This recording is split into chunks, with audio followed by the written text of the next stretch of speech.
Everybody, welcome into the Beehive. I'm your host, the Bee at LLC, and this is where we stack precious metals like it's pollen and nectar. Our pollen is silver and our nectar is gold, preserving our wealth as honey of old, and like ancient metals, we hold our own. And today we're going to do a little unboxing and talk a little bit about precious metals. What a surprise, eh? And I have my good friend here, Space Miner. Space Miner, welcome in. How are you doing? Hey, buddy. Thanks for having me.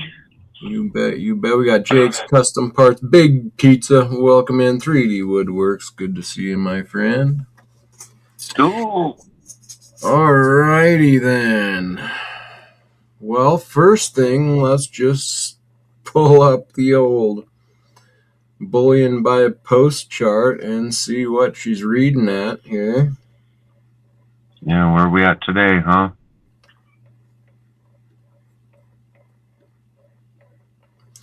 We are sitting at, are you reading this? Yes. So, excuse me. We are 66.88, a high of 67.62. Almost, Almost yeah, 60, huh? pushing up to 68, nearing 70. 70 around the corner any moment. 70 around the corner. I think it'll be $70 on the blackboard, on the spinning bidding board by the time we get there this Friday, or Saturday, I guess I should say. Yeah, if it wouldn't be already, you know. Yeah, basically, yeah, we would be we would be there right now, actually. That's where we'd be. Okay. Let's take a look at the ratio charts while I'm here. 67.51. Woohoo! Wow, look at that drop. On the month, down to 65. From 105 down to 65. We're making gains. If you're sitting in silver, you're making some gains. Adding that gold, even if you're just in silver. I mean, if you trade, I mean, if you're stuck on silver, I mean, there's no shame in that either. You know, because it's a good trade doesn't mean you have to trade. You know. Yeah. So, like, I'd sure hate for you to lose your power tomorrow if it kept dipping down, you know? Indeed, indeed. Liberty Blade Silver, welcome in, bud. How you doing? Anybody who wants to join, let me know. How you been, Liberty Bleeds? I got to get you back on here one of these days and catch up. Been a while since we've chatted. Yeah, all right. Well, let's not waste any time and let's see what we got here in the box. Hey, welcome in. Think Differently. Nice to see you. Think Differently 3000.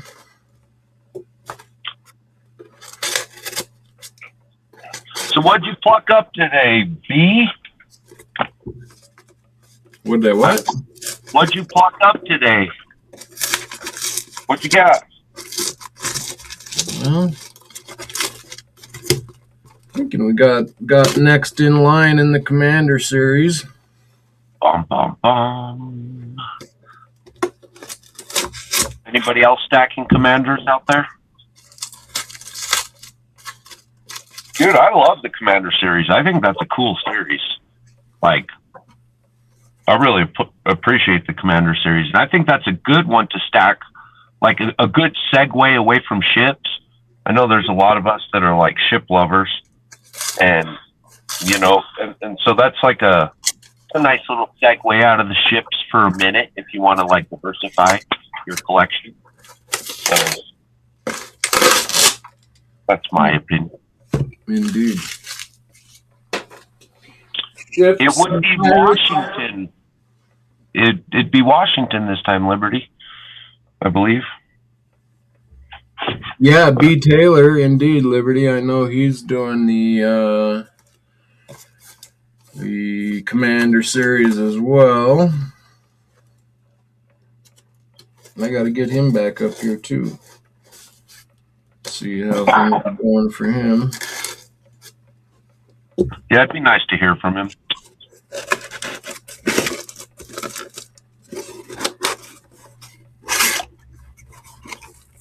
I wish I would have started on the Commanders early. You know, I did not. And it would be an expensive catch-up. Yeah. There's a few of them I really want. I really want Cortez. That's one of them. Yeah. You know? Well, it's fitting for your area, I suppose. You probably came through your area at one time or another. Yeah, we were big in the Spanish routes. We were Mexico for a long time. We were one of the last states to join the Union, or to join the Union, or the corporation, I should say. Right. But yeah, in fact, we have some towns in my area that are older than the state itself is. You know. Oh, yeah, I bet. So, like, example? like Aztec right here, Aztec just down the road was, 30 years, probably 30 years older than our actual state. A lot of the families that still reside here, were a lot of them accepted nationality into the states to retain their land. And so a lot of them didn't necessarily want to become United States citizens, but to retain their land, they adopted the citizenship, and so a lot of the families here are older than the state itself. So 1913, 1914 is when we finally became a state. So cool. Whoa, somebody subscribed to me. Whoever subscribed, thank you for subscribing. Alrighty, here. Let's see. Are you doing this live stream in portrait and landscape? Yes, I am. If so, did it prompt you to do so? Yeah, StreamYard has been giving that option now for a month or two. And yeah, I don't know. Yeah, you have to select it. You do. Well, for me, it automatically sets it up now in both. But yeah, it's just a click of a button. You can go back to just landscape or just portrait. Yeah. So yeah, I like that. Get them when they first come out to get the best price. Yeah. What do you think about the portrait or the landscape, Liberty? Hey, Alan Satoshi Greenspan. He knows what's up. How you doing, bud? Good to see you. You enjoying the move in silver? Even though it's a sad thing to see happen, those of us that are in it can't help but, smile knowing that you're correct, even though it's a sad thing.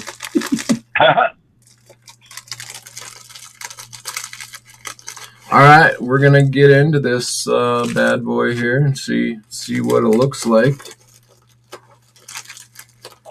Yeah, what do you think about it, Liberty Bleeds? Do you think that it's a good thing doing both landscape and portrait? Like with me, I notice right now I'm looking at in StreamYard. In fact, I need to move this up to my other screen. But in the StreamYard application, on my left it shows the vertical 2 screens, and then my main screen is the landscape. And in my landscape, my video feed is in the bottom right of my screen. But in the portrait, you can't even see my video feed, like my face. So it's not, I don't know, I do have where is it? There you go. Now that one I think is seen on both. Yeah, a little bit. I'm half cut off. So I don't know. What do you think about the both ways, landscape and portrait? Is it a good idea to do it both ways, or what? Are you asking me? Or still Liberty?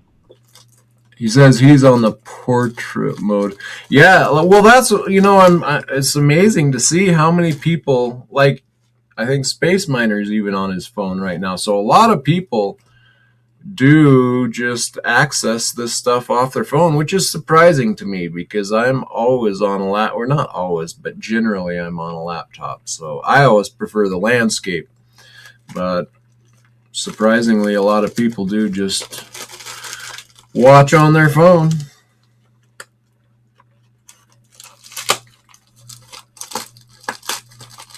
What do you prefer there, Space Miner? I like to watch in landscape on the phone. Just it gives me a bigger picture. Yeah. Yeah, because when you go vertical,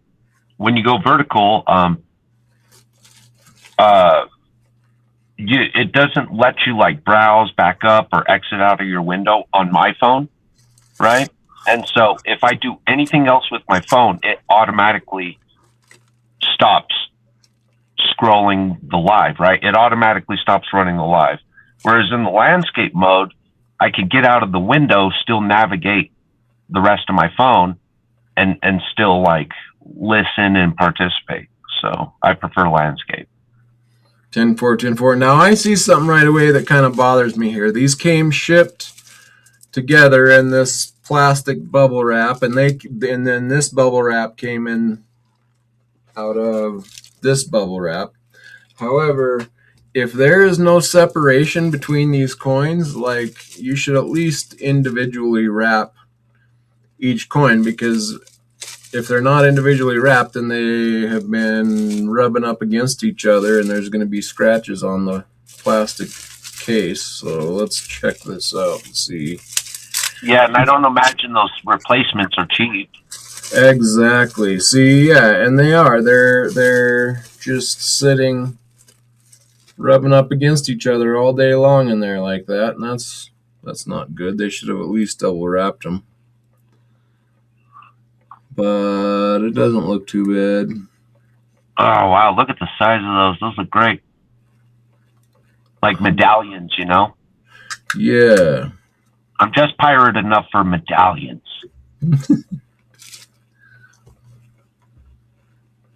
Let me do a little Oh, yeah. Look at that. That looks great. Let me do a little zooming in here. You know, I like what they've been doing with these, with their contour, like clothing and like leather and stuff like that. The way they've been making them wave and shimmer and I don't know. It's just got a lot more vibrancy than it used to, you know, in other strikes. These ones are really, really vibrant. The light's always moving. I really enjoy what they've been doing lately. Yeah, I like them too. This is interesting, though. I see a lot of little micro scratches within his hat there, which is interesting. Like, is that just the capsule? No, it's actually the coin. There's a bunch of little... Well, there's gonna be. I mean, they use like steel beads and stuff like this, you know, ceramic beads, and like they use all sorts of weird pellets to polish these. Yeah, you know, I don't know, or they're hand polished on these. I don't know how they do the double. It's struck that way. Yeah, well, they polish the dies up, and then when they strike them, it should be pretty smooth, but there's like all these little micro scratches. I don't know what that's from, but it could be like part of like the minting. Like, I don't know if you've ever seen how they are. They're The Dude, look at all the system's kind scratches. of rough. Look at all the scratches on him. Yeah, Like, dude, he's got quite a few little scratches on his face and on his. Is that on the coin? I think that's on the coin. Man, what in the world here? dude, pull the capsule. Take a look. I think I might have to pull the capsule, but you see those little scratches all over him that I'm seeing? Can you go full screen with that?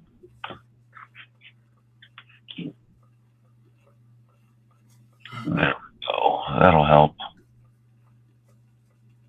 If I see one, I'll tell you. There's like a bunch of little small ones all over his coat, all over his cheek.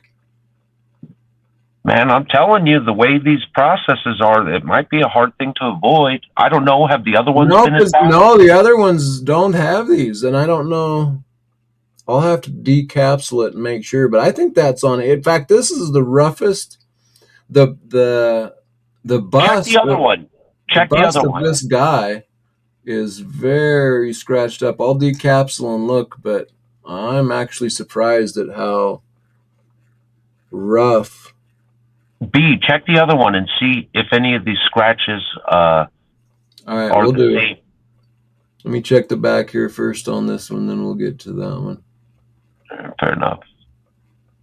Yeah, that brush area, or that like acid base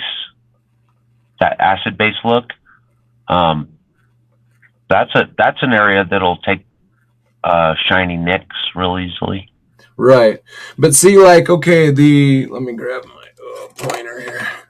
See in this polished area with the 5 stars, this polished area is the same as the polished area on like his cheek and whatnot. But see, I'm not seeing any of those little scratches on this polished piece. So that makes me wonder why. Is there? Well, remember when they strike them and then they come out, they go down like assembly trays and they like slide down little ramps, and then they're like carried down other like little conveyor belts, and then they're slapped down. One of the sides is going to be slapped down on the scale.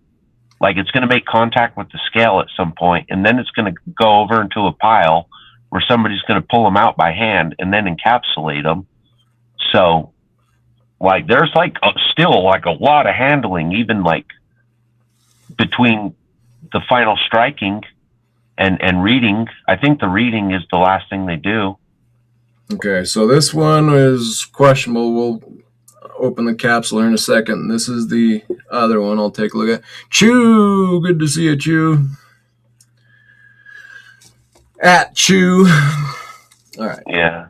Let's zoom back in here to this one. Now, you could possibly have, like, if you find some matching scratches, you could possibly have like either like a machine flaw or like a die flaw. First thing, over here in this top corner, there's something. I see that on the coin there. Looks like it just got stuck in between the capsule. Okay, and then how are we looking on this hat for mini scratches? See, it's not as bad on this one. There's not as many little miniature scratches on his hat. Now let's check his face and see this face. See, this one's quite way. See, there's no little. This one is polished up nice, no bunch of little scratches. This one looks primo. Whereas this other one, we'll put them side by side, but this one looks actually quite nice. Are you brave enough to take them out of the case and weigh them? This one's got a bunch of little micro scratches on the plastic, but I expect that since they just shipped them together like that. I'm kind of surprised that they did ship them together like that. Sometimes they'll let a rougher one go if it's like a higher weight. Yeah, I'm kind of a little bit frustrated that they packaged the see, you can look at all these little micro scratches on the case here like that. If they would have wrapped them separately, I wouldn't have all those little micro. Someone evidently, my guess is it's somebody new working there. It's probably getting close to Christmas time. They probably, with the price, is probably getting a lot of orders. And I bet somebody new just slapped these things together and sent them out. But that's kind of a no-no when you... Are you gonna send it back, or are you gonna? I might. That other one, I might have to. Like, this one actually looks pretty, except for the case being messed up. The coin looks pretty clean. Do you have a magnifying glass on there that, like, maybe we can document it a little bit better right now? Yeah, well, I even have this microscope I can turn on next to me and put it under there. But okay, now let's check the back here. Yeah, before you open the case or anything like that. Yeah. Do you see any sharp points on the reed? Sometimes, sometimes they in the reading process, or it won't completely shave the reed, and so sometimes you can get some high reed. Sometimes like a whole like sharp edge. Not really seeing any problems on the back. But those are indicative of heavier pieces. Here's some scratches, but I think that's on the case. Yeah, that's on the case. You can see the double. When it's on the case, you can kind of see the double. Looks like there's two scratches, but it's just the one bouncing off the reflection. Yeah, dirty assembly line, right, Pink? I mean, it's, yeah, I mean, because, like, literally, like, it'll strike them, and then those kind of, like, slide down some ramp, and then they're, like, kind of, like, chittered down some conveyor belt, and then they get, like, spun through a reed machine, which will, like, literally, it drags it, like, around this wheel. Like, I don't think that's the case with these, though, to be honest, Space Miner. You might be right. Like, you know, maybe they'll invite us down for a tour to check. But I think that, like, on this one, so the very, okay. Do you think they're pressing the reed in? Is that what you're suggesting? Well, on this first one they did, there's actually no reeded edge. It's just a flat stamp all the way out to the edge like an ancient coin, and there's no reeded edge on the first two in their production line. They didn't do reeded edges. But then and people were complaining because the face of the bust was rubbing on the capsule, and so then they decided to do the reeded edge because it stands out a little way, and so that way the capsule isn't rubbing on the bust of the figure. However, I think that the reeded edge is now done as it's stamped. I think the reeded edge gets stamped in it at the same time. That could be so. It could be. And then I don't know that with these 5 ounces, like you're right that on, like, you know, the U.S. Mint or just regular 1 ounce rounds, they'll get stamped and then go down a conveyor belt and drop into a container. And, you know, if they're landing on each other, they might scratch each other. I think these are, though, almost done singly. Like, one gets stamped, they pick it up off the conveyor belt, put it this. But I don't know. It'd be interesting to find that out. Yeah, I agree, because, like, you know, you imagine, like, a mint has, like, a high production line, and then it's probably got some, like, specialized equipment for, like, special pieces, and yeah. So, you know, if I was a very large company, I imagine I'd have some dedicated machines, you know. See, look, I'll hold these up together, and you'll be able to see, I bet, that... Okay, so let me see up on this one. Let me get... Yeah, 3D says the first one definitely had chattering. Yeah, chattering is what comes to mind. There's Thank you. all of these little scratches on his coat, on his face, on his hat. Look at all these up on here on his hat. That is like major chatterage or scratchage. Look at on his coat right here. There's a bunch of scratchy, as opposed to this one. Yeah, like that Nice. one, the bottom dweller, and this one was like a top pile. Yeah, I don't know. This one's got a clean hat, clean cheeks, clean coat, no little scratches. This one is, wow, look at all the little miniature scratches. You can almost see a little bit of yellowing in it too.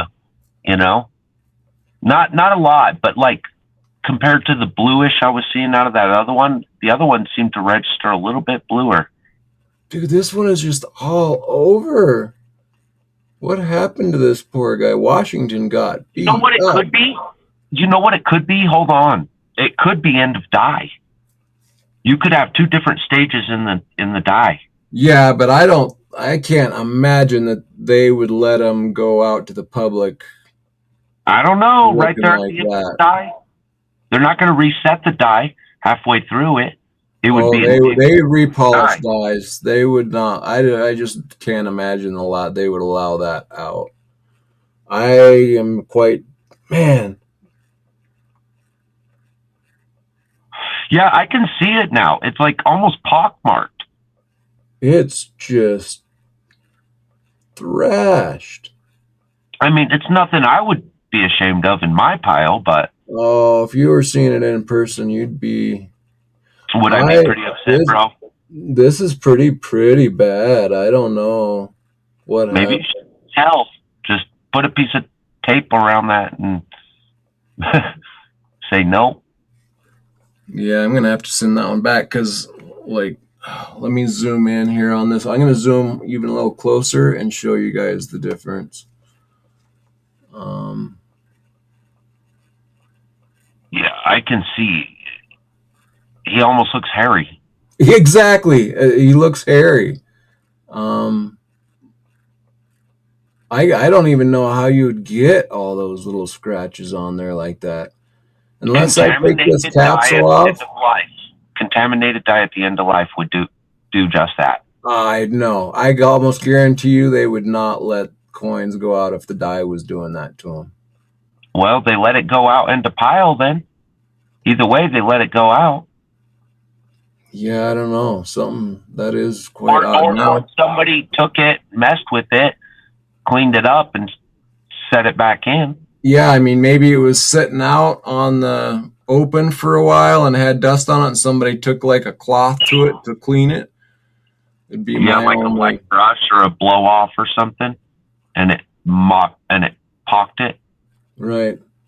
Kind of like. See, this one's all clean. Like this one is polished without all the little fracturing. There might be some. This is so much better. I don't know, man. I'm still leaning at like end of die. I'm leaning there. I would bet that it's not. They don't. I don't think so. They won't let. What would be exposed with brushing? Dye messed up dye doesn't look like even those little scratches is not how a messed up dye would look. Like that type of little scratching is. But there is some legitimacy to your protest, and let me tell you why. Some additional reasons why. Because a dye lasts longer through these curved areas. So this deep relief like this will actually have a longer dye life than the flat part around his bust. So if the dye was going to have like major errors, it would present itself in the flattest areas first, just so you know. So if you look for dye error, you would look into the difference at the flat areas between one to the other as compared to the bust. Well, yeah, the field here, being that the field is kind of acid etched, it's not a polish. That matte, almost velvety finish, you would see errors in it, but there's like no errors in the field really. It's pretty good in the field. Any smudging or long strike of that velvet? Not in that coin's pretty good. It's this one that is just like, what happened? Ah. Man, Let's see. does, Look at the if it's not field. dying, it's exposed. It was exposed. I think, yeah, it was I agree. It's not the dye. Yeah, 3D's like the matte finish would be dull if it was buffed. Okay, that's a reasonable statement. He's right.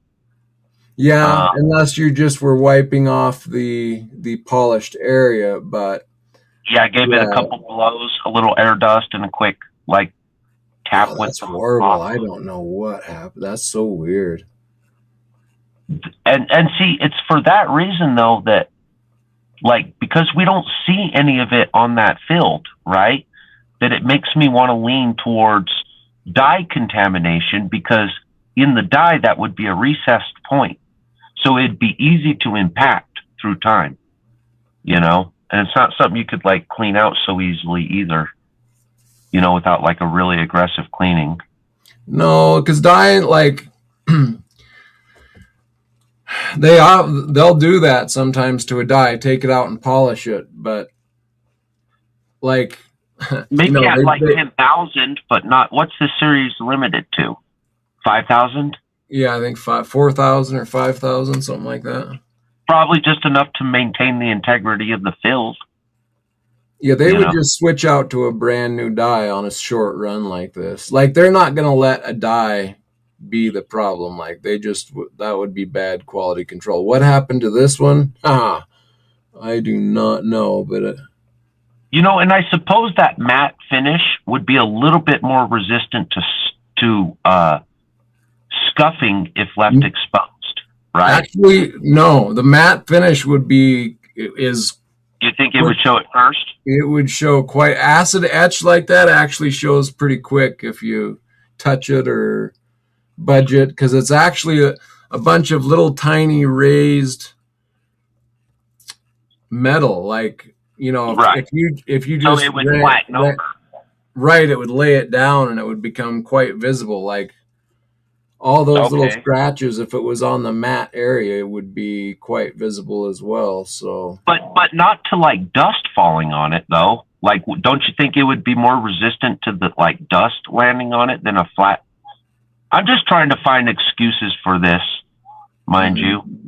Dude, I don't know. Some of those look quite impacted. Like, stop right there. Like in the upper left corner of that hat.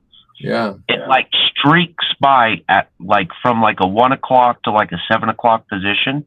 Mm-hmm. There's one line in particular that looks deeply impacted. Yeah, it does look like almost a rough towel was used to try to brush it off, and it just made it bad. I'm trying to see if I can see anything in the like a starting point, maybe. Or might even be on those letters. I'm looking at that. See if you can find a starting point on the field that extends into the polish. Even those little letters. That might be on the capsule though, but I'm seeing even little scratches on the letters. I think I gotta take the capsule off to make sure it's not just the capsule. I've been fooled by the capsule before. You know, I've been fooled, like been sure that I was looking through the capsule and no, it was the capsule. But I've also pulled off a capsule and revealed things that I was like, fuck, that's worse than I thought. You know?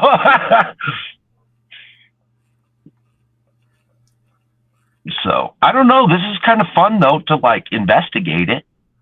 You know, like I think we've given some reasonable thought towards the investigation of this finish. That's worth something in itself.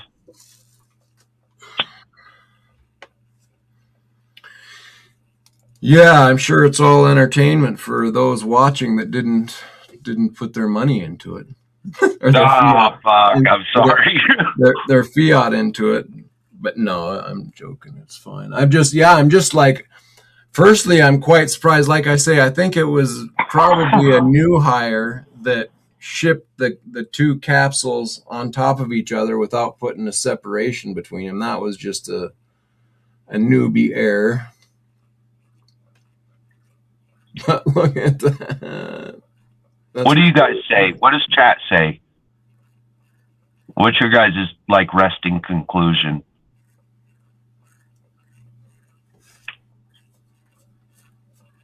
Man, if I had to sit on anything, if I had to really put some deep money onto it, I might go with exposed and dusted.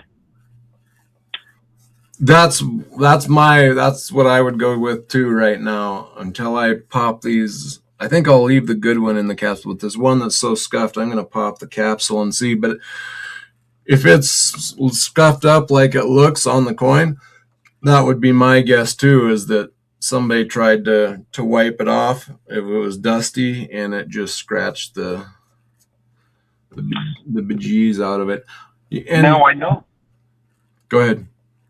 I was going to say, again, like I said earlier, every now and then, like, sometimes they'll let something of a slightly lesser quality go if it's a slightly heavier round. You know what I mean? Like, kind of like to the people that care less, you know? But, like, a little heavier of a 5-ounce piece could be as much as, like, a gram or two. You know, which is worth something, you know? Oh, I don't think I lost any weight or anything, but. No, what I'm saying is, like, literally, sometimes they let some heavy ones go by. I don't know if they're just being interested. I don't think, I know what you mean, but just some regular round of 5-ounce round of just without, but these being the Commanders, like, they put some extra time and effort into these. They want them looking nice. So, yeah, and they're probably pretty close to even weight, I imagine. So, uniform weight? Uniform weight, I should say. Like, dude, like, when I get a batch of silver in, like, if I was to uncapsulate them all, like, rip open the packages and pull them out of their capsules and weigh each one, like, there are distinguished differences in weight sometimes. Like, you think they're all 31.1? No, they're not. Some of them are, 31.3, 31.5, but they're never under 31.1. They should all be like T and A on if they're the same. Like, if they're all buffaloes from the same mint, they should all be weighing like very much dead on. If they're different brands or whatever, they might be a bit different. I'm telling you, they're not as uniform as you would think they are. Now, like, granted, the more effort, like, they put into it, like monetary coinage, yeah, like, they're pretty careful with that, right? But when it comes to all of our private mintages, like, sometimes it can be, sometimes it can rest a little heavy. They always make sure that you don't get underweight, but sometimes, if it's a little overweight, they just let it through because it's easier. No, yeah, to get a couple more points than it is to, like, go cut a bunch and press a bunch more. It's just not worth it to them. Right, like, most of them are just a little bit heavy. My point is, though, they would all be the same weight heavy. If they're the same mint making the same coin, they should all weigh out very, very close. They do close, but, like, at a 5-ounce, I could see that difference being even more pronounced. Just because there's voids. Like, when you get these metals, like, you can, like, there's certain, like, densities that you can request. Like, we know the densities of silver, right? But, like, sometimes you can request an even further density in your metal. Like, an atomic density, because there's like, micro air bubbles and stuff in these, and you can have those evacuated and get down to your chemical density. You can get your metals down to chemical density, but most metals don't leave at chemical density, although it's pretty close. Like most of the time we can't distinguish, but sometimes you can get down to chemical density. And like most of your precious metals are going to be closer to chemical density, just because the way they work, they're pretty dense, but metals, so they evacuate air easier and gas. But in some of your lighter metals, like density can become a real issue, So I didn't know any of that. Let's see about getting into this one. Let me make sure. Take it all the way in. Think differently says not good enough. Get a replacement. I got to agree with you. Think differently. This one, I'm going to pop the capsule, but if it looks like this underneath and even with the capsule, like again, they should not. And luckily, I'm glad I was videoing this on the opening of it, because I showed that it was shipped capsule against capsule, and in a 5 ounce, that much weight sliding around each other is gonna damage your capsule. But this is a soft bag, in a soft bag. Yeah.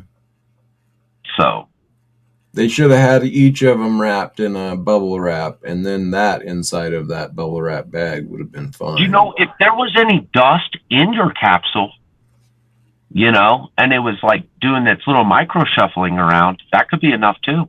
Right, that would do too. But it's so amazing. Like this one's clean. This one doesn't bother. This one I will let go. It's clean. Hey, what's up, Happy?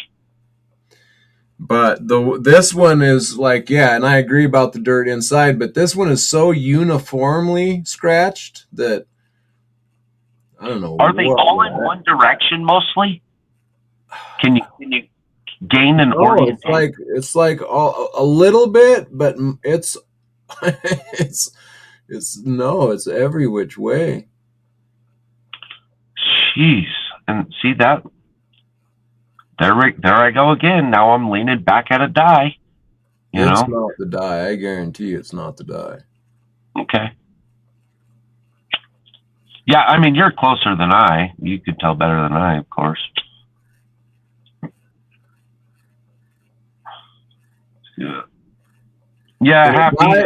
Die damage wouldn't look like this, where there's scratches every which different direction, kind of. That's not like a die problem. A die problem would be, lines all the exact same way, maybe starting to form, or like a pressure point that's not quite right, or like, a die would have certain issues, but not like all these scratches all different ways. That wouldn't come from stamping coins.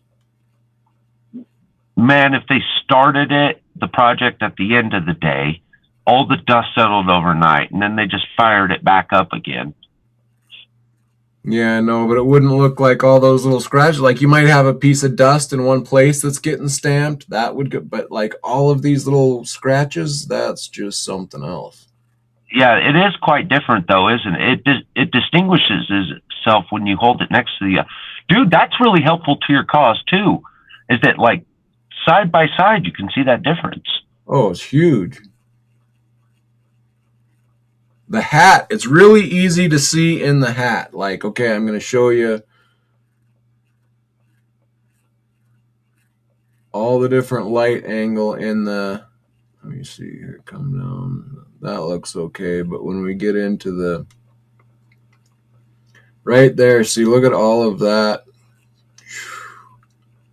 Major, scratchy. All over, all different direction. As opposed to this one. See, that one's just smooth. That's fine. I'll this one's okay. I'll accept this one. This thing. Okay, let's take the let me back out here. We're going to take the capsule off here and see what's going on underneath. All right.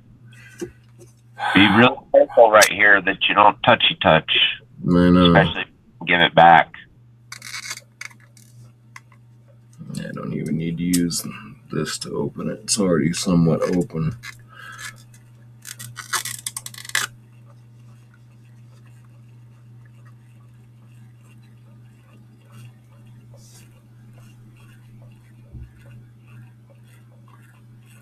Yeah, look at this. First, I want to look at just the... I'm going to set this down and look at how bad this capsule is. See if you can see what the inside looks like. See if you can. This is why you don't send pieces one on top of the other without having wrap in between. Yeah, and I'll flip it over on the inside and see. See anything in particular? No, I think it's mostly on the outside. Okay. But okay, now let me back up. Put this here on that one.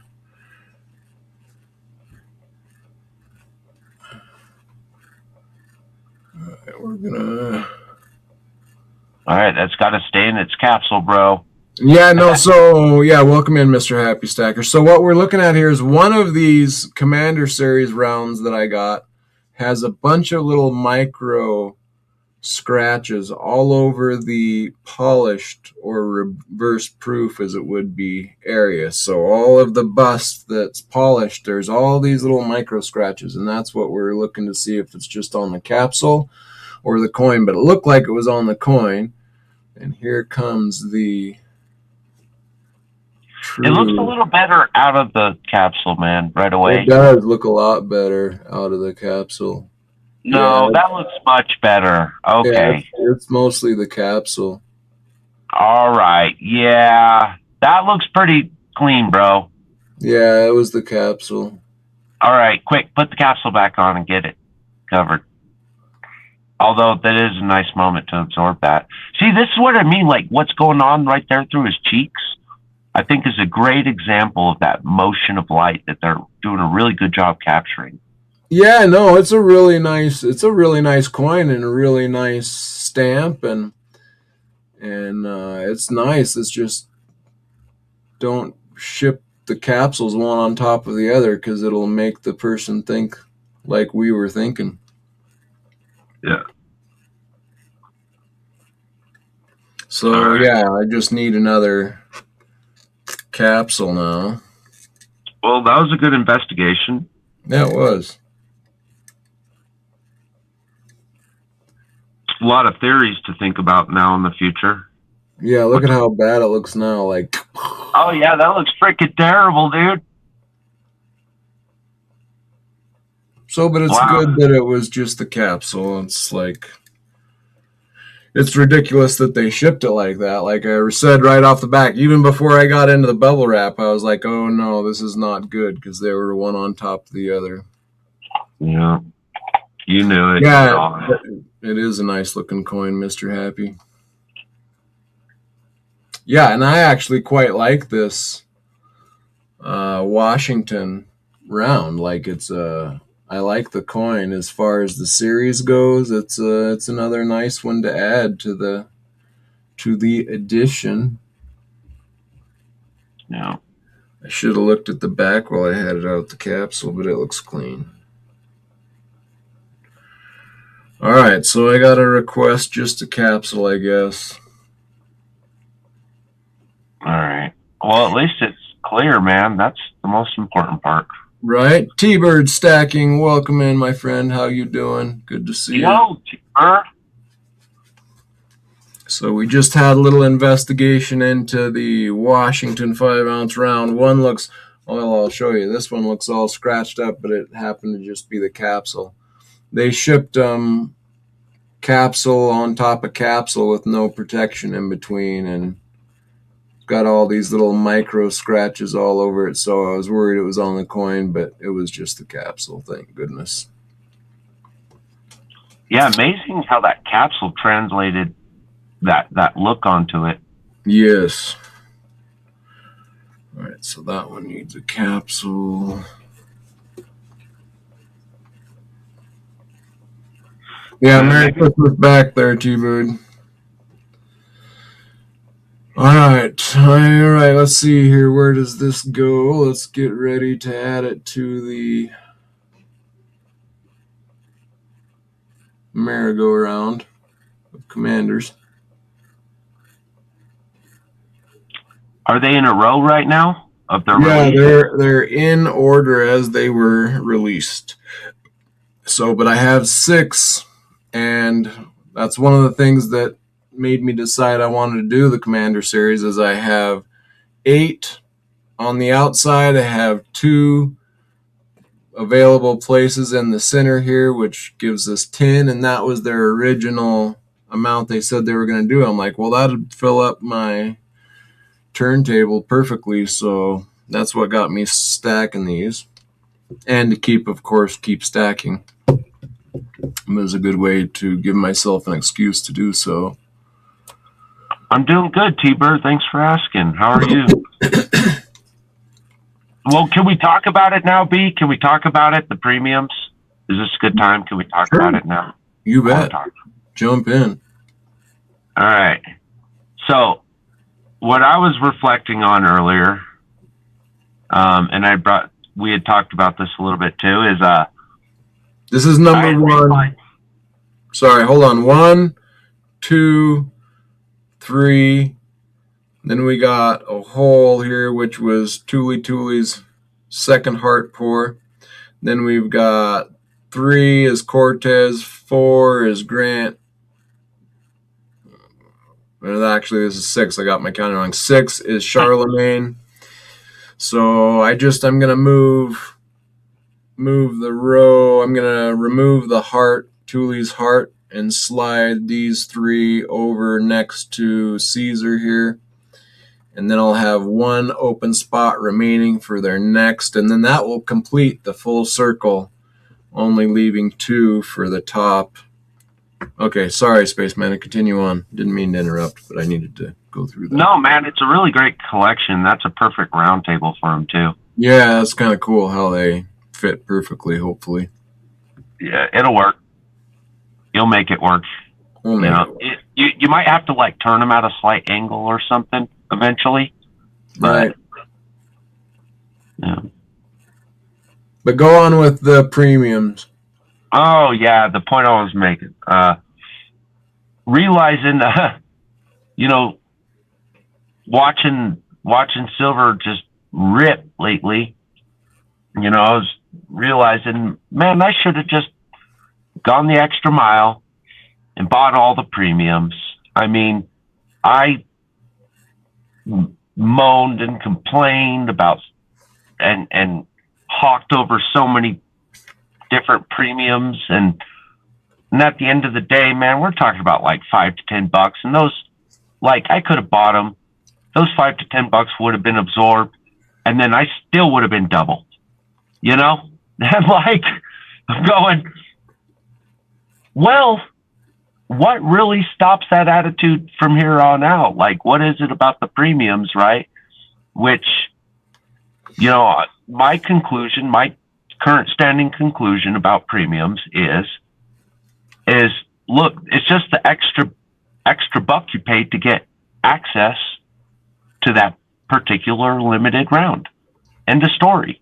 That premium, if you want your hands on it before everybody else gets their dirty little grubs on it, well, then you're going to pay a few more bucks. End of story, right? And once you've done that, though, there's nothing saying you have to, like, worry about maintaining your premiums or worry about keeping them and rolling them over. And you don't have to worry about sticky premiums. The premiums are just to get your dirty little grubs on it. Now, if you want to attach premiums on it later, sure. But if you don't, who cares? Because you still got the value in the metal and a competitive edge when it comes time to sell. So, like, the big worry about premiums, I think this kind of like just makes me reflect. Like, I really shouldn't have worried about so much and quibbled so much over a few dollars. Like, you know, there's still a justification for paying a little bit of premium, and that's having a competitive edge when it comes time to sell. Because you don't have to attach a premium. It's not like you have to get that premium back. It already came back, you know. But now you could release it at spot. And I guarantee you, if you're releasing one of those commanders at spot, or I got to choose between 5 buffaloes or that commander, either one's at spot, I'm picking the commander, which means B would get the sell, hypothetically, you know?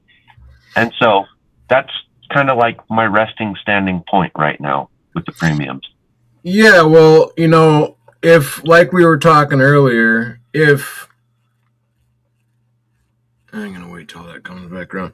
If we were about 50 years ago and we had a level playing field, that's where the premiums really come into effect, or where you might spend a little bit of time looking around to see if you can find a better premium. And it's fine to do that now still, but like if it was 50 years ago, the premium would have more of an effect because you're not on a steady incline or the fiat on a steady decline, making the premium basically of none effect, which is what I wish most people would understand nowadays. We are no longer on the playing field of 50 years ago.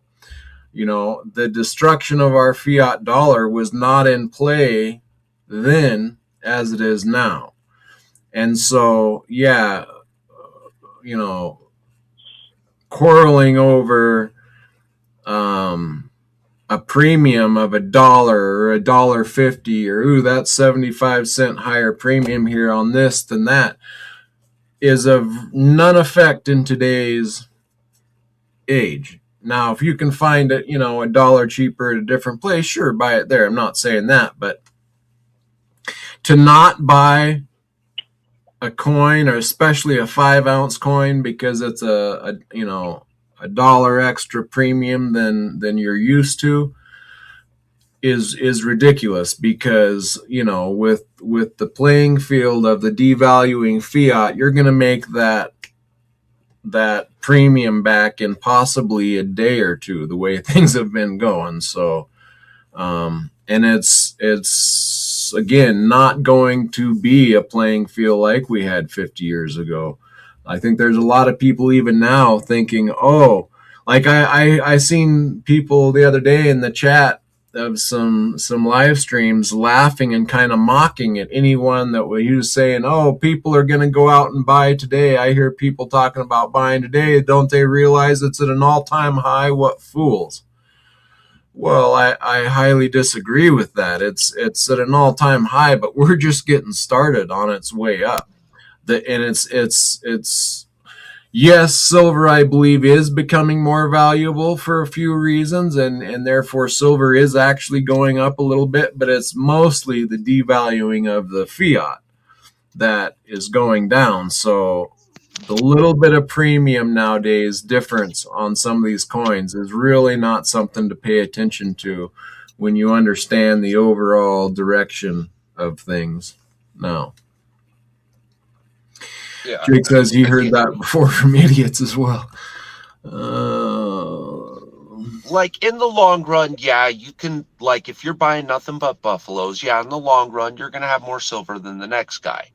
But again, like when presented with the situation, like you got one buyer and 2 of you approach his desk, you know, and the guy's only going to buy at spot anyways, and you want to sell it, well, the guy's got an option. Does he want to buy your nice commander, or does he want to buy the spot buffaloes, you know? Mm-hmm. And, you know, it seems to me like the commander would be a little higher value. I might have to shut this off and do some adjusting. got to make a little bit more room. It's a little tight here, so got to do some easel adjusting.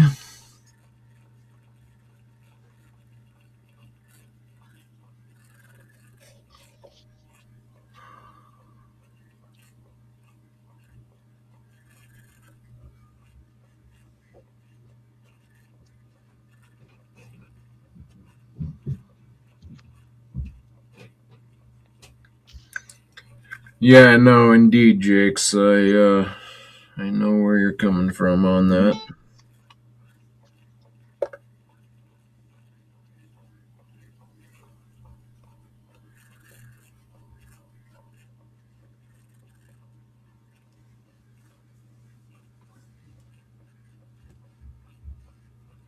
So yeah, really the whole key right now, in my opinion, is the important thing to understand or find or keep your eye on is the understanding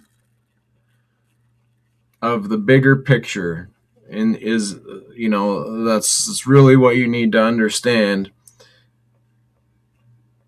Otherwise, you're going to get caught up in these debates on, you're at an all-time high. All-time highs. What happens at all-time highs? It starts coming down, well, in normal situations, yeah, I would agree with that. But again, this is not a normal situation. We have a global reserve currency that is devaluing rapidly, and therefore the suppressed silver that they've been suppressing for such a long time, so as to make the dollar look stronger, so as to keep people out of silver, is now finally coming to an end. And so you're going to see fast moves in the silver and gold, which we've been seeing. And again, I've been saying triple digits, before you even hesitate. Like, I'm not looking to sell any of my stack, even to pay off bills, until it hits triple digits. And that's just probably to pay off a couple bills. I'm really not selling out on this one, probably at least till I see major changes on the whole playing field, on the big picture. Something, either we have to come up with a new monetary system where we're no longer printing in the same way to take care of our devaluing dollar.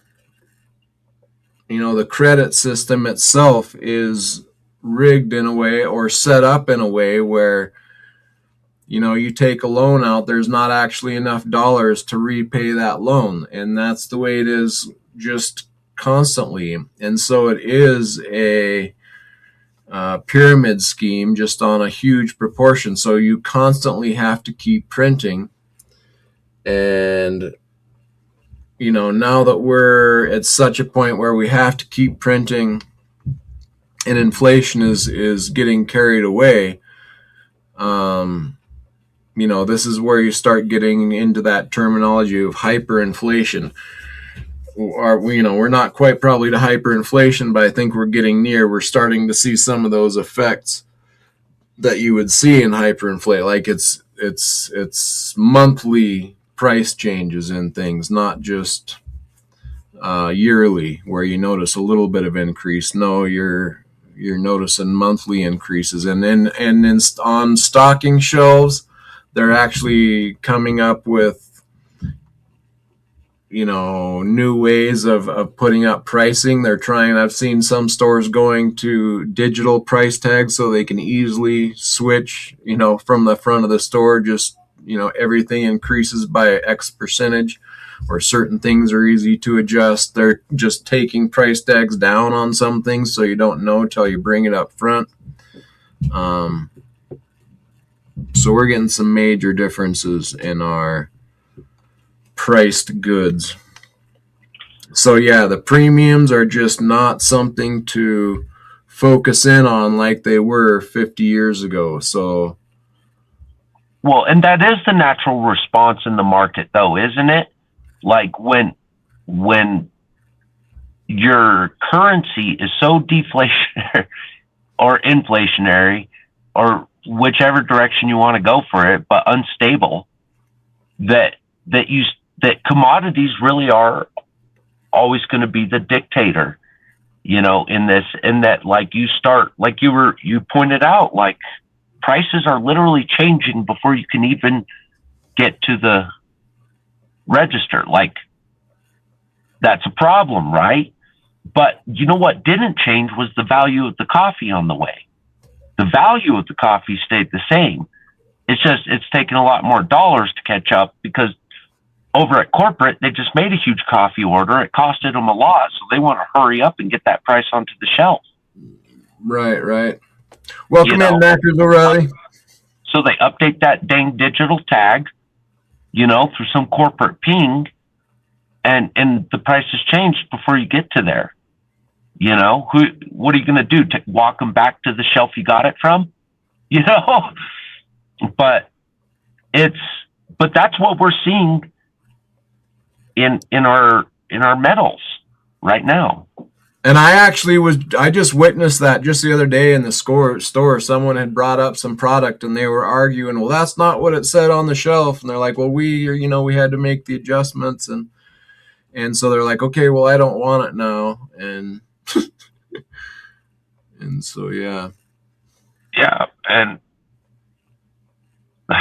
I mean, it's the market just trying to correct naturally. That's just the market correcting naturally. And they're responding like way quicker. I think it's kind of rude the way they're doing it. Maybe like wait till the store closes for the day at least, shock us in the morning, but I'm just saying, like, look, it's going to correct one way or another. Either the government corrects the spending habits and the printing habits, or the market's going to have to correct. And guess what? It's always going to be the market correcting. And that's why you see in these third world countries, people getting paid in half days. They want paid every, half part of their day, every day. Yep. And then they run to the store and spend it as quick as they can, Yep. But that's what we're experiencing now. Like, we see it in bullion sites all the time. If you let it sit in that basket too long and it refreshes, it's going to be a higher price. Yep. It's the market correcting. We're not used to the speed. No, exactly. But forget how many people are out there and how much, look, the dollar still has enough power in it that when these hyper wealthy entities spend their money, spend their cash, it still carries enough power to really put a drain on resources, to put real drains on real resources. And it won't be that way forever, but they're going to swing their power while they got it. And this'll accelerate the commodity issue. It'll accelerate it. There will come a point where these guys see it. They're like, all right, we can't sustain this way. Spend it while it's worth something, which is kind of how I live personally.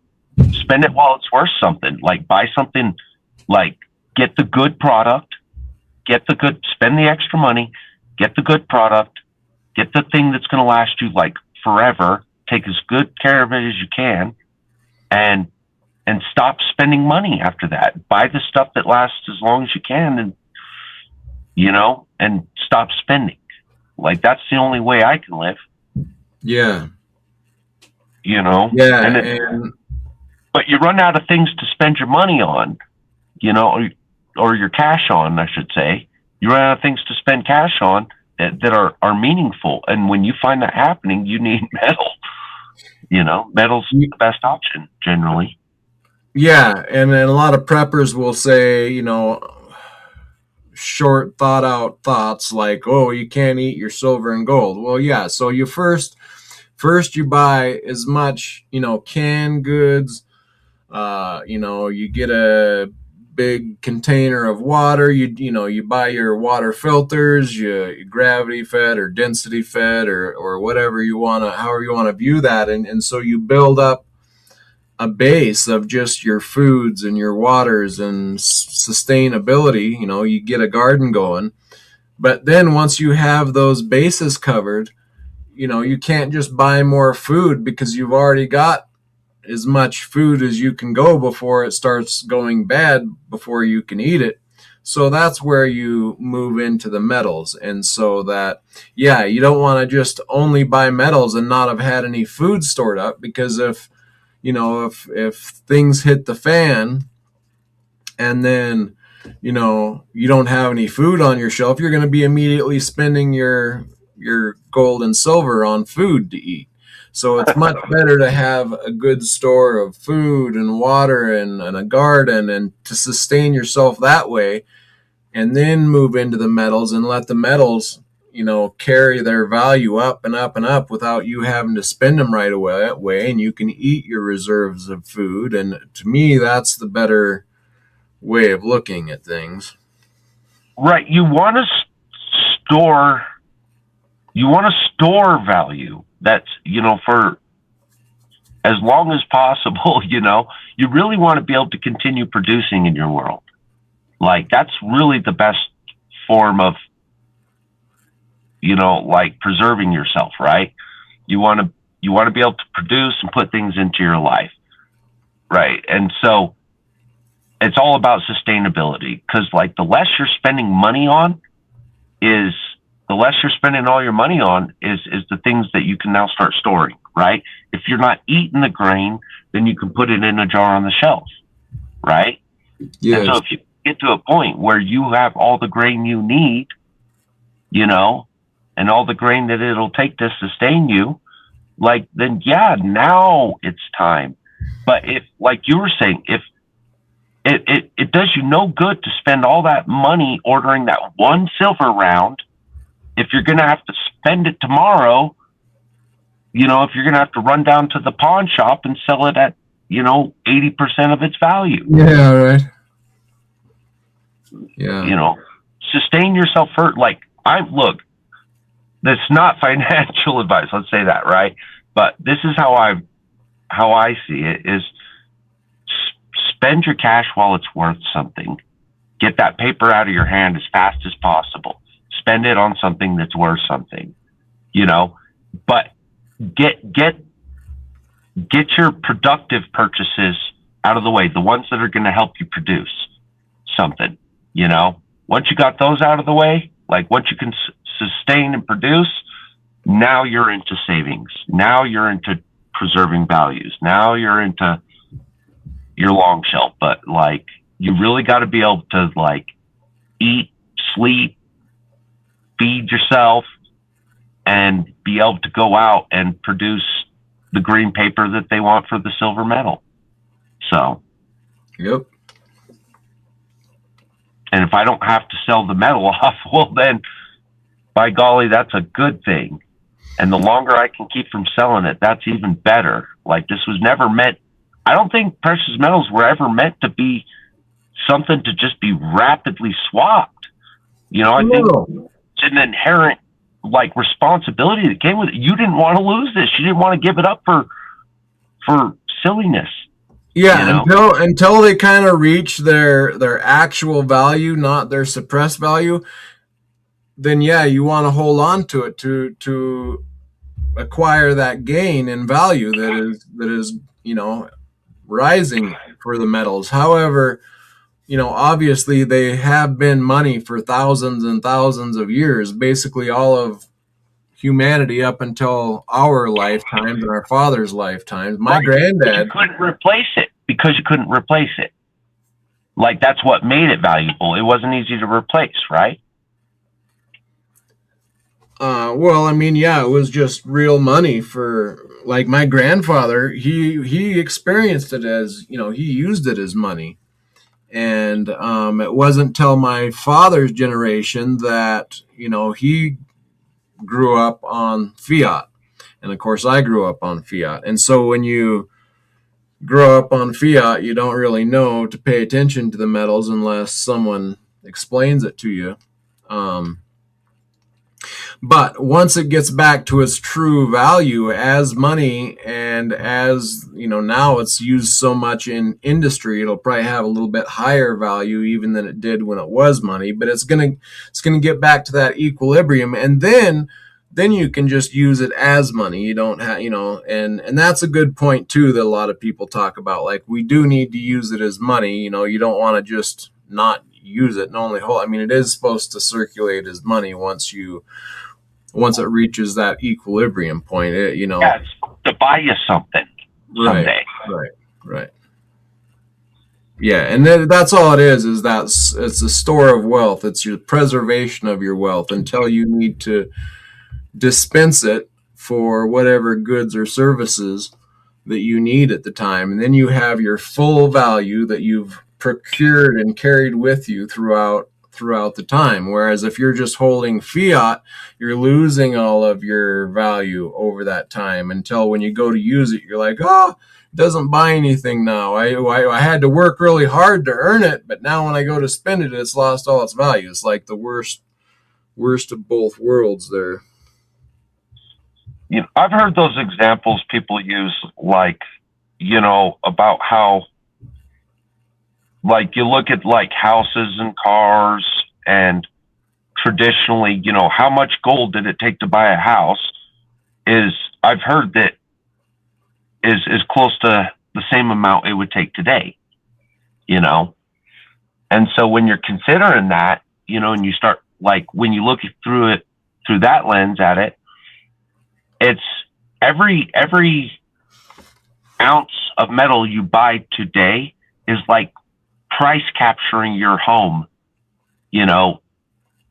today. It's like price capturing that home, that truck today, because in the future, when you're ready to buy that home or that truck with those metals, it'll be like you price captured it back then, a percentage of it. Yes. So, like, let's say you had enough to go buy a truck today, and instead you went out and bought silver or gold, right? And then sometime in the future, you decide, no, I'll buy the truck now, finally. It should carry you about the same. Yes. Is what I understand in this. Yes. So if that's true, and the US and the USD is fluctuating, well, then USD is not where you want your value. No, is it? Right. Yep. No. Yeah, and I agree. Think differently. That's it. You don't really want to go into the expensive numismatics unless you're like a real expert on on a coin that's going up and going to increase in value, and you're sure of that from whatever your history and your background is. But as a large part in now day and age, especially. And that's another distinction that I'm seeing between stackers is there's those that have been stacking for a long time because they're into numismatics and they just love the coins and know them and understand them. And that's fine and great. But we're kind of in this different era now where our fiat is greatly rapidly depreciating. And so the very important thing is not the numismatics, it's just getting actual weight of silver and gold. Get your weight up, as a lot of people will say. And so exactly, think differently. You want to get your base metals covered, your liquid metals covered. We talk a lot about that with like some of these other, some would refer exotic metals that are not as well known and maybe not as liquid as some of the other metals. You want to get your base metals covered so that then you can hold on to some of these other exotic metals while, you may get even more of a value increase in the unique exotic metal, but it may not be as liquid as your common silver, gold, platinum, those types of metals. And therefore, you want a good base of your liquid metals so that you can easily carry your exotic metal to finally find that purchase to then get your gain in that, and your larger gain in that exotic metal. Right. Rhodium's a great example of that, Jake. That was a good one to choose. Jake, I don't know if I told you the story, but I have a buddy that bought a bunch of rhodium back in the day. It was really only a couple of ounces at the end of the day, right? But he had bought it back in the day when everybody was hating on rhodium, whenever rhodium was like newer to the game, you know, because they hated the attributes of it. They're like, oh, it's a platinum group metal. It's already difficult to work with. It's difficult to find. It's difficult to refine and extract, and it's difficult to produce anything out of it. What will we use it for? And it was hated, you know? And so there was a long period, you know, he bought it when it was hated because he understood the principles of it, right? But there was a long stretch that he had to still operate with other metals. Like he mostly operated through platinum, right? Platinum and gold is how he kind of operated. But when the rhodium finally came to its marking point, he was able to buy a house with a few ounces. A house, dude, and have some money left over. The few ounces, man. That's all it took. And dude, and I'll tell you, when he bought it, that was not something you would have bought a house with. I mean, you would have been lucky to find a used pickup when he bought it, you know, with that same amount of rhodium. But to sustain, he had to still sustain his values by other means, you know. These all, what I like to, I don't call them exotics per se. I like to call them alternative investment metals, you know, because that's exactly what they are. They're an alternative investment or a supplemental investment, even, if you will, to your primary investment, which should be something more communicable like gold and silver, you know. But when gold and silver is like, can we talk liquidity for a second, B, about like what a way we've twisted up the usage of liquidity is? I mean, like, we don't necessarily want liquidity, you know, like you don't look, too much liquidity means everybody has it.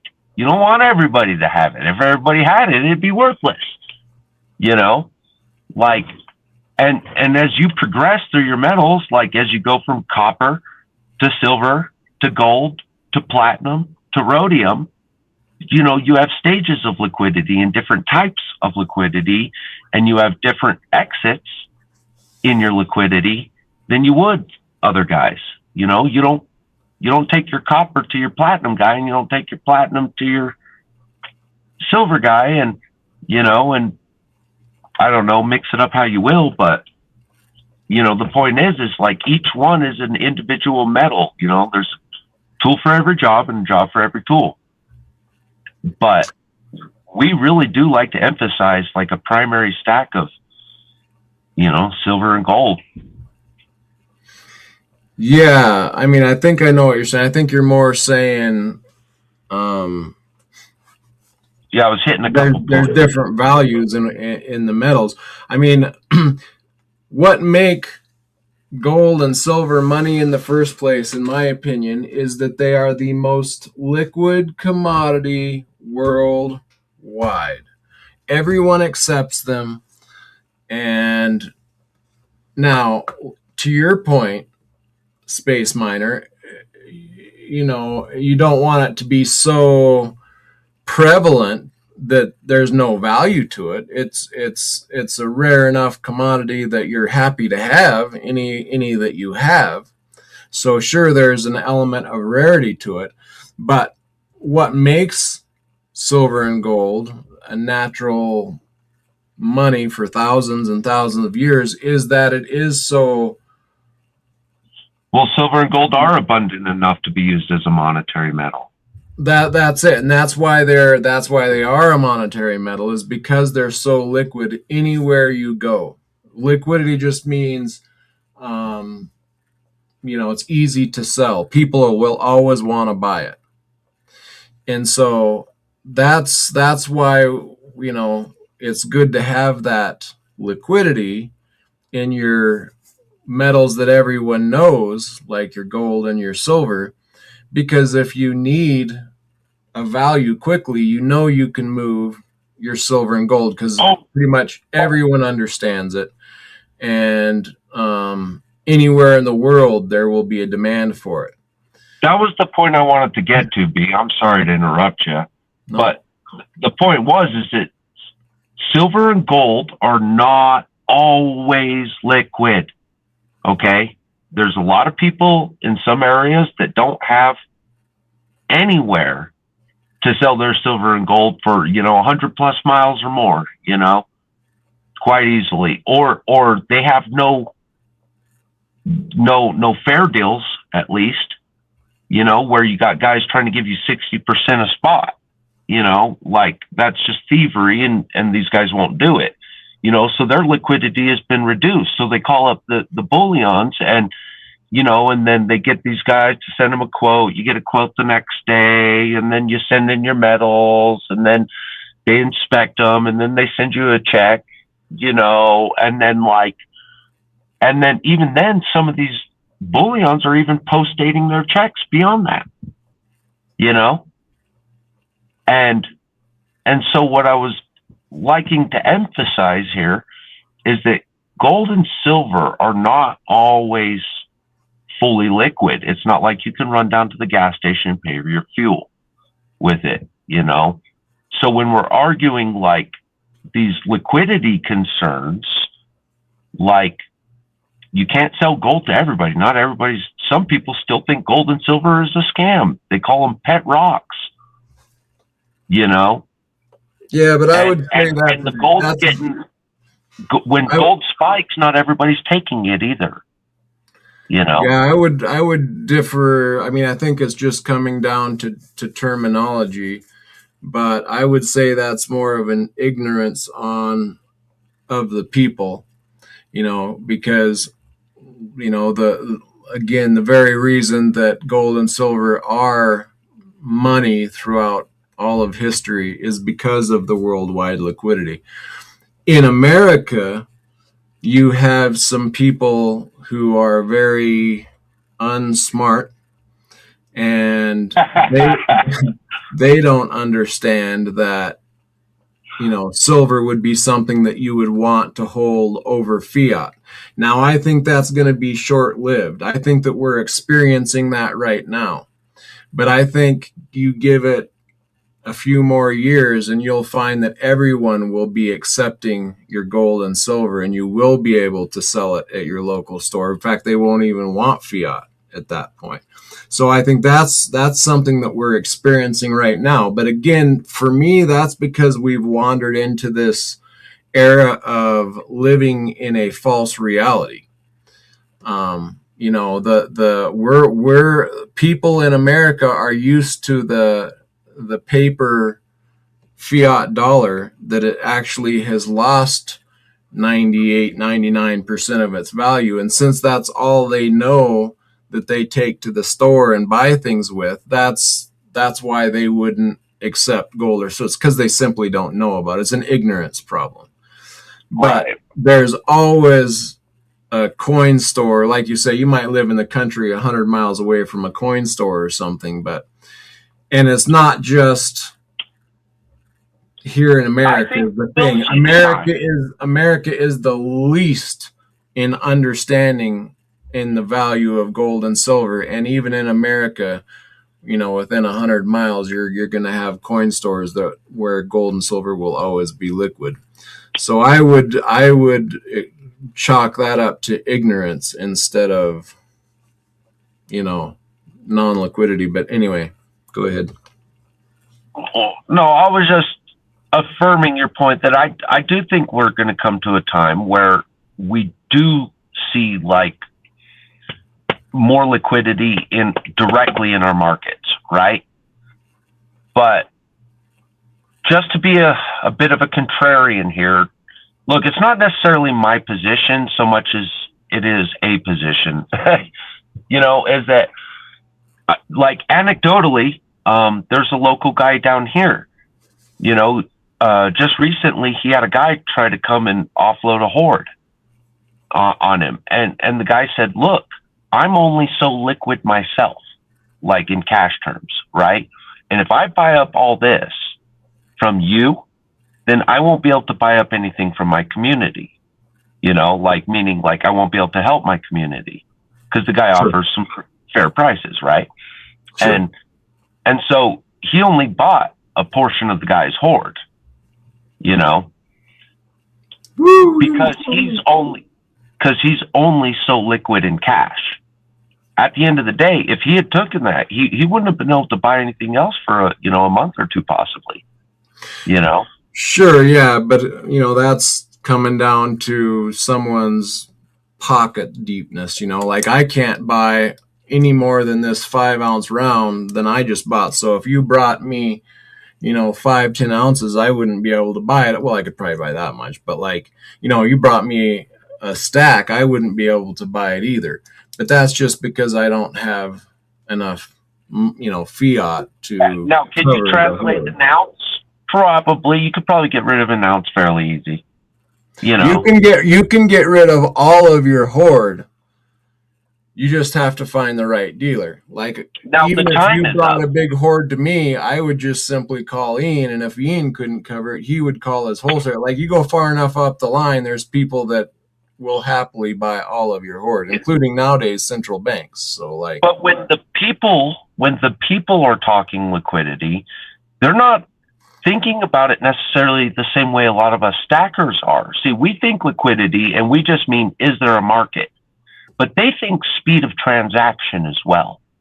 So when you hear some of these liquidity arguments from the public, a lot of these arguments are resting on like one of the arguments I make as an example is like, how do you do trade across the nation? And this is kind of one of their challenges to the quote unquote liquidity. They don't mean it in the same way we do. Yeah, but there's another word for that, Space Miner. That's called, somebody help me out in chat. What's the word for how fast a currency is turning over? Someone else will know. I just slip my mind. Well, I can even look it up. But yeah, but their ability to transact with the currency at their disposal, right?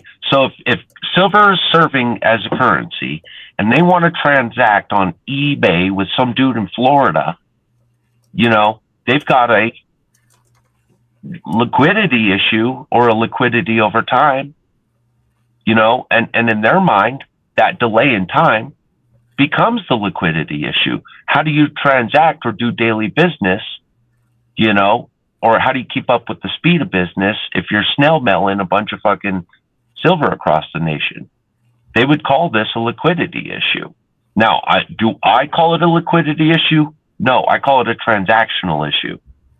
But, there's a whole, what's it called? I'm just raising the storm of the argument. Do I think we have any liquidity issue in silver? No. Do I think we have a liquidity issue in rhodium? No. Do I think we have a liquidity issue in crystallized osmium? No. But depending on how far down that scale you're willing to lean towards the ignorant public, the closer you get to the ignorant public, and now ignorant's not an insulting word, it just means they don't know. The closer you get to the ignorance of the public, it's going to kind of distort the meaning of the word, and so I think we as a silver community and a precious metals community need to be prepared for these defenses and learn to recognize them too. That this quote unquote liquidity is going to be used in all manner of forms. Yeah, I'll have to. What is? I'd still love to know what the correct verbiage is for this. Yeah, I'll find it here. Velocity of money, JM. Are you being velocity? But there's an actual term for it. Not just thank you, JM. It's not just velocity. There's an actual another term for it. Hi, JM. By the way, and hi, Knackers, if you're still in here, and saying hi to the people who came in earlier. But get back to the point though.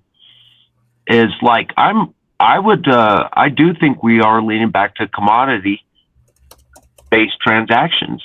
You know what I mean? We're already seeing it internationally. You know, you look at the BRICS. You know, what they'll settle in oats until there's a difference that can't be met in oats, and then we'll transact on gold, right? And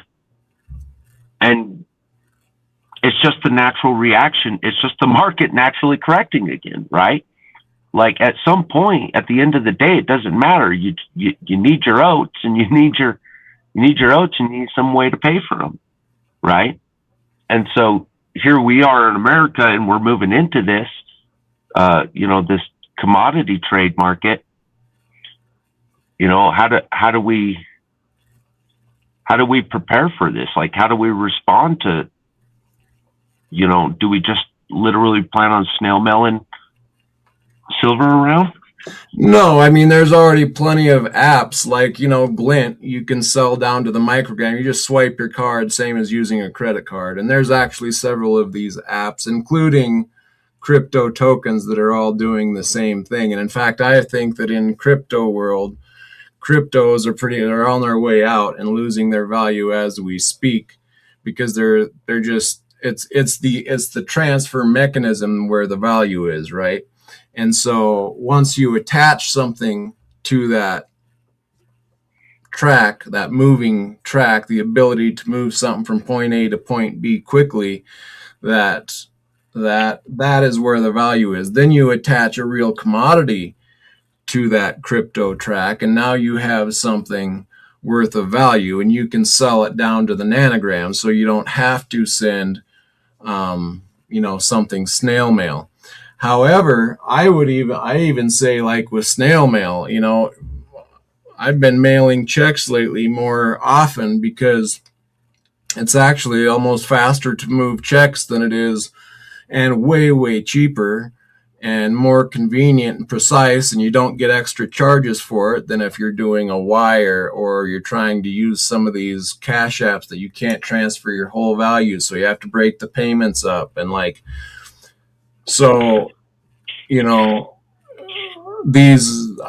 think things like Glint, things like Load from David Morgan, these types of apps, or so you're all right with like tokenization as long as there's like tangible settlement at the end of the day. Only for monies. And that's if you're settling out in real metals every so often, and that's where these Glint comes into play, or Load, or these commodity something. Yeah, these commodity backed tokens like that. I'm okay with that. I am very much against doing it with all types of different things. I don't want to see tokenized salad and tokenized onions and tokenized beets, and I don't want to see all that.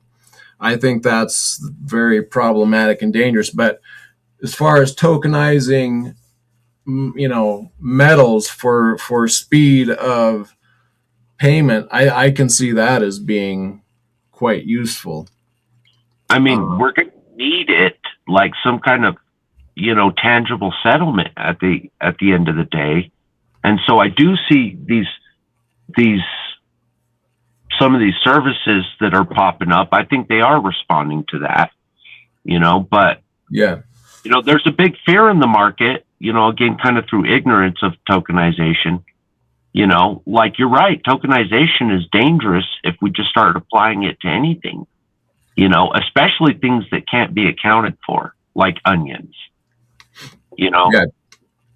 Yeah, I think they're going to try to tokenize everything, but I hope they fail on that. Like, I think it's a very bad idea. But I think tokenizing money is, okay. As long as there's true audits done and you actually do settle out in the real metals at the end of the quarter or the year or whatever it may be. Yeah. I mean, if 100% can settle out at the end of the day, if everybody can settle out same day at the same time, yeah, then there's no problem with it, then I don't see a problem with it outside of like, hey, if you don't hold it, you don't own it. Like there's always that. But I guess really you can't get, nobody owns it but the post office if you're mailing it, right? So you got to trust that they're going to give that up.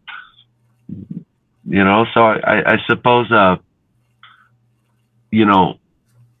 tokenized settlement systems really does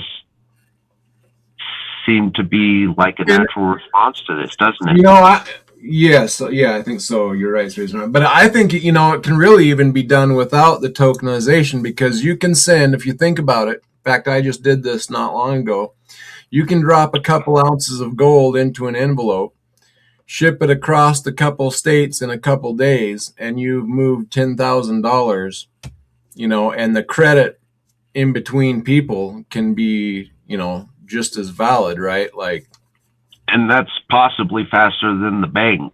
Exactly. You go to, I've done wires that cost nearly $100, and it'll be, oh, sorry, it was done on a holiday weekend, and like 4 or 5 days later, you finally receive it, and it's like, it would have been much faster just to ship the actual metal. So, I think it'll be somewhere. I think that they will be tokenized, and that'll be fine. Because when you're buying groceries, right, and you want to pay down to the exact penny, which we actually can't do today because we've gotten rid of our penny, so we're already starting to round up and down. But it can be down to the penny or a fraction of a penny with these tokenized assets. So yeah, that's gonna. Man, there's so much corruption coming up with that penny, dropping a tangible penny out of the market. I'll be right back. There's just not enough. I mean, there's plenty of pennies out there, but when they're absorbing them on the way, we're already seeing it. I saw some guy ranting about Home Depot. He wanted his penny. And they're like, well, we take it.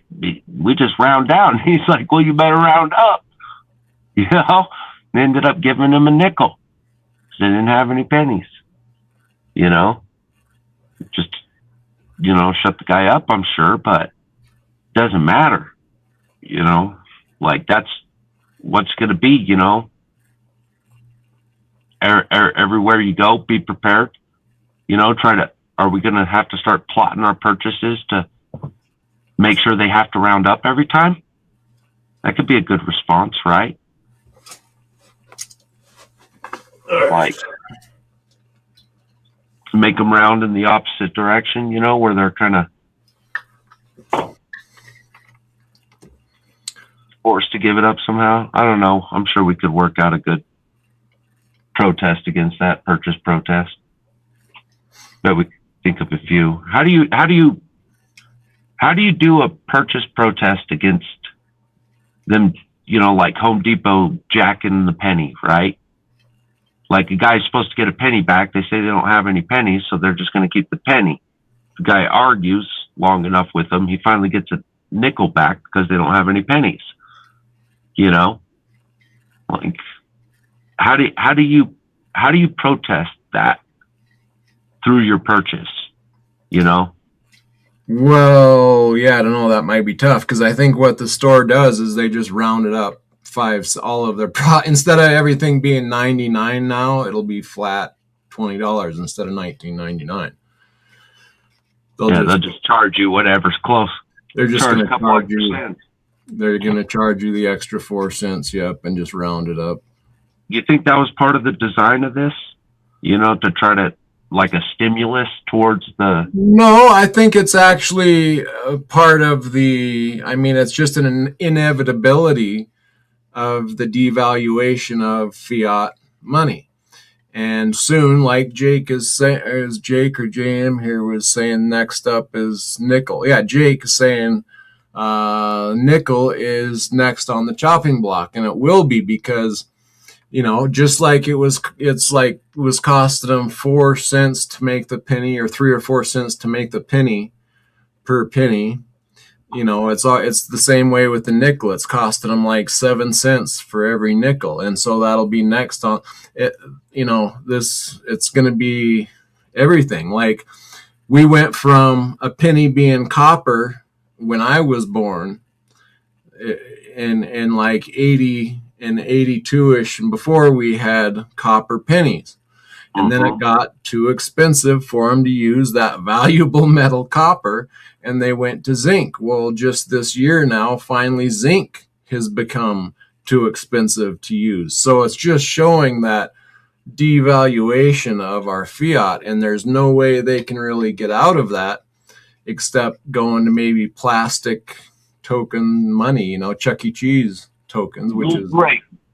Because we tend to dismiss the fact that our current standing fiat is nothing more than another commodity on the shelf. It really is nothing more than that. And in the sense that, like, they're supposed to be, like, the whole design of this is that they make the money off the seigniorage, right? So it's supposed to be cheaper to produce than it operates at, right? So they make money off of this. Yeah. Every time you trade your work value for that penny, they made a little bit of money on that penny. They make a little bit of money on that nickel, and so on, right? Yep. So they're supposed to be. So when they start losing that seigniorage, yeah, you're right. That's they got to step it up to the next thing until they're, because if you ain't making money on your product, you got to pull the product from the shelf. It really is that simple. Yeah. And this is a product. It's not real money. It's not even the same Fed note that they originally issued to break us from the standard. Like, it's not it's a completely different note than the gold notes, than gold and silver notes, it's not even the same thing anymore. Like, they just phased us in and then phased us out, in the story. Oh yeah, you got it all stacked there, huh? Got some silverback, some gold notes. Let me back out a bit. Kids that can't count and change it back. Dude, I load them with all sorts of stupid stuff. Different types of dollar coins, $half dollars, Oh yeah, so this is the original, man. $20 in gold. So this would have been back in the day the same as holding on to a double eagle or what have you. And it was actually an orange back. I think that's kind of cool. It was actually orange instead of green on the back. 20 gold certificate, 20. So what else does it say on here? $20 gold certificate. On the front, we've got 1882. Act of 1882. $20 in gold coin payable to the bearer on demand. So you could take this bad boy in and drop it on the counter, and they'd give you a St. Gaudens eagle. And you could take this in, and it was $1 in silver payable to the bearer on demand. Yeah. And it had a little bit different of a back as well. But yeah, we've came a long way from there. Yeah. Thing different. You guys are already using polymer, aren't you guys? Yeah, he was saying, can we really trust the tokenization of gold and silver money? Banks will rehypothecate it, and he's kind of right. Like, we already see it in some of these repositories, like where they're auditing these and finding literal freaking IOUs in the drawers and in the securities, Yeah. That's why I'm saying, it's just as fast to actually drop. You can drop 2 gold coins into an envelope, mail it to whatever state here in the States in a couple days, 2-3 days, and you're transferring basically 10 grand, and it weighs almost 2 ounces, not very much, and you've transferred $10,000 of actual money that you're holding in your hand, no questions asked, and you can insure that mail. You can, so it's not like people make so much. Oh, and you'd have to carry so much weight around it. Oh, really? Where's my 10th ounce gold? It's a tiny piece, a 10th ounce. That's $500 right now. Yeah, that'll pay a bill or two, huh? That's lighter than carrying my wallet full of plastic credit cards around. Just one little gold coin. That'll buy more groceries than I can, that's one load of groceries nowadays, full cart. Well, shit. 5 $100 bills would weigh more than that 10th ounce. I mean, close to in your wallet, it would. If you put a wallet and some plastic credit cards and your ID, and that weighs more than that 10th ounce. So what this idea that $100 bill, like a gram, 1.1 or something like that. Yeah, I'm not sure, but it would be.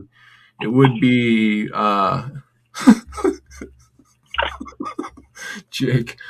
Yeah, I mean, that's just another confusing misunderstanding and an excuse that's not true. Like you take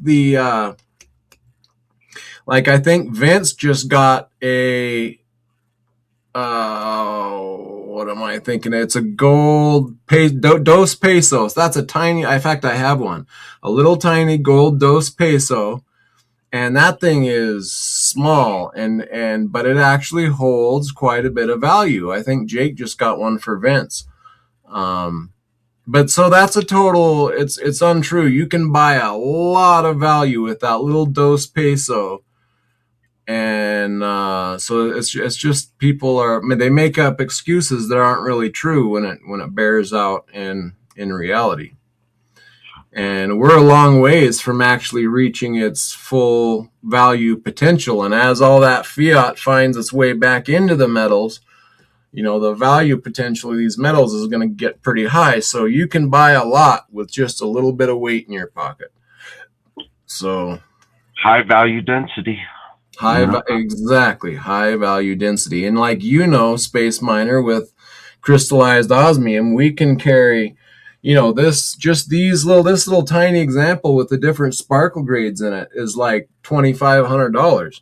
So you can take a big disc of osmium and buy a house with it. And, I could buy probably 2 of the houses that I live in with, one big disc of crystallized osmium. And you can take that and fly to whatever country you want to, get out and buy a house on the spot with just one thin round disc that people would think, you got a nice piece of jewelry on, and it would buy a house for you. And the nice thing about the osmium is you can't just steal that off of someone's neck and resell it because of the built-in fingerprint. So there's actually very high-tech, high-value, lightweight transfer mechanisms of much more significance and sophistication than people would think or understand. So it's just, again, it's a knowledge problem. It's an idiot problem that we have. So, hey, Ark, welcome in. Good to see you. A 100-ounce Troy silver bar is a self-defense tool, as well as 6,700-ish purchasing power. Yes, indeed. That's great. Exactly. Yeah, that would be a menace, wouldn't it? Polymer notes here in Australia for more than 20 years. Australian notes are amongst the most secure in the world. Really? Interesting. So Think Differently is saying they crossed the triple digits in Australia for value in silver. So it looks like they're there already to the triple digits. I think we're soon to be there ourselves. Oh man, what's that going to look like in some of these other currencies? It's going to be pretty wild, man. You know, I wonder if I haven't really gone currency hunting in a while, you know, to see what's going on out there, but you know, I imagine they're in a similar predicament as us right now in a lot of ways. You know, we're kind of run on the same systems. You know, it would be a natural consequence. Platinum is getting up to 2,000, isn't it? I noticed that too today. I was like, whoa, went from 17 to $2,000 in a couple days or something. Let me pull up Look, I'm voting that platinum's got a long way to go. You know, that this is just kicking back to life again. You know, platinum and all your platinum group metals, like, as we start condensing values, you know, nations and industries start panicking and start condensing their values and securing their values, you know, platinum's going to have a lot of favor to a lot of industries, you know, when they start worrying about where we're going to put our money and how do we prepare for our future, you know, a lot of these are going to be platinum group metals. And aside from that, some of these alternative metals are really going to have their day. We're already seeing it right now. It's a perfect timing here to have Arxco in the chat. This is Ian, and you know, he was speaking on rhenium just not too long ago, and invested in it and was telling people, and then all of a sudden, who was it came in and bought up a smack load of rhenium, put a real true dent in the market, you know, Rolls-Royce or somebody to that effect.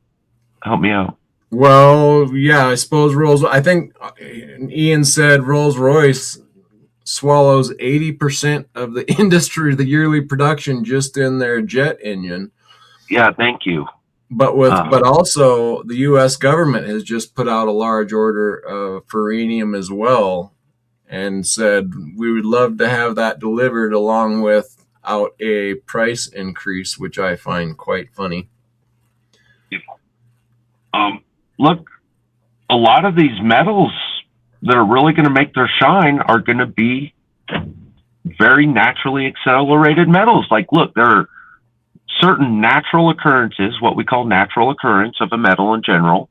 You know, it's rarity, you know, so there's only so much of certain types of metals anyways. So when you start dealing with like rhenium, you know, what is it, like 40 tons a year or possibly less produced, you know, and even less of that entering the recycling market, and they need a certain percentage of fresh rhenium dedicated to refresh the recycled rhenium, and so you get a huge portion of that sucked up right there, and you could have a natural resource, you know, an annual production of a resource.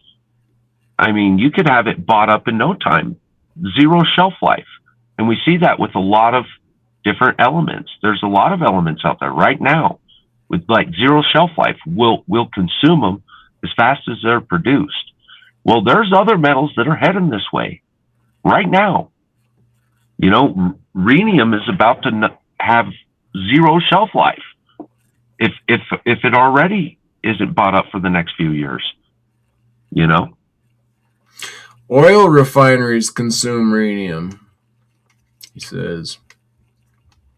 Yeah, and a host of platinum group metals, you know. And this depends on which country you're talking about. Like, they're going to consume them differently. Like, Russia is a huge consumer of ruthenium, right?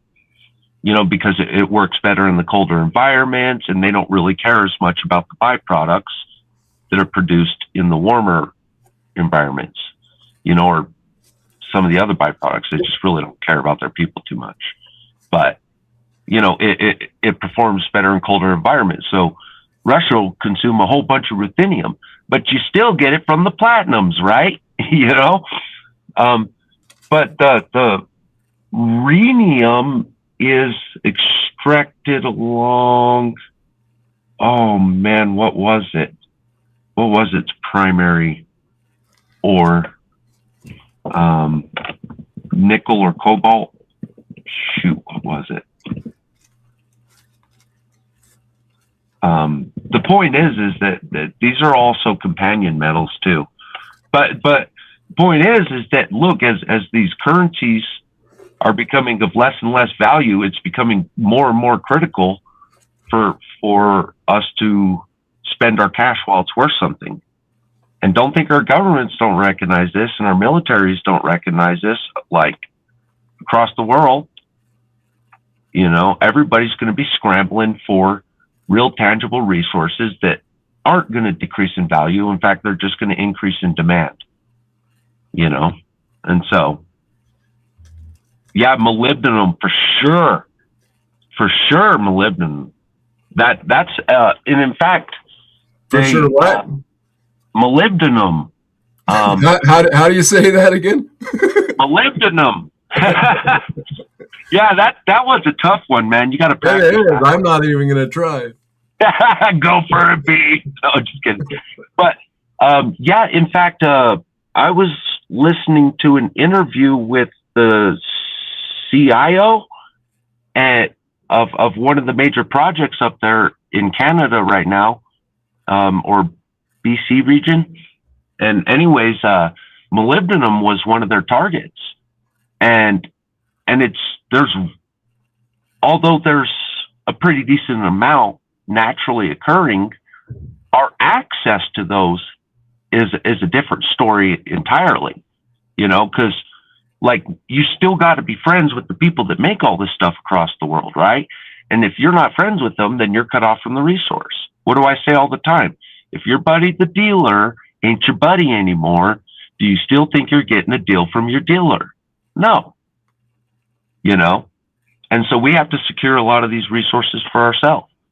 And so there is a lot of value in a localized resource. And so they're putting a lot of project money into getting this, but for us to secure it for ourselves, we're still years and years out. And so that's going to require us purchasing from internationally. And as long as it's a sharp market, I'll just call it a sharp market right now, because it's kind of like a dangerous market right there. People towing a lot of lines with each other. It's a little bit more expensive than it used to be.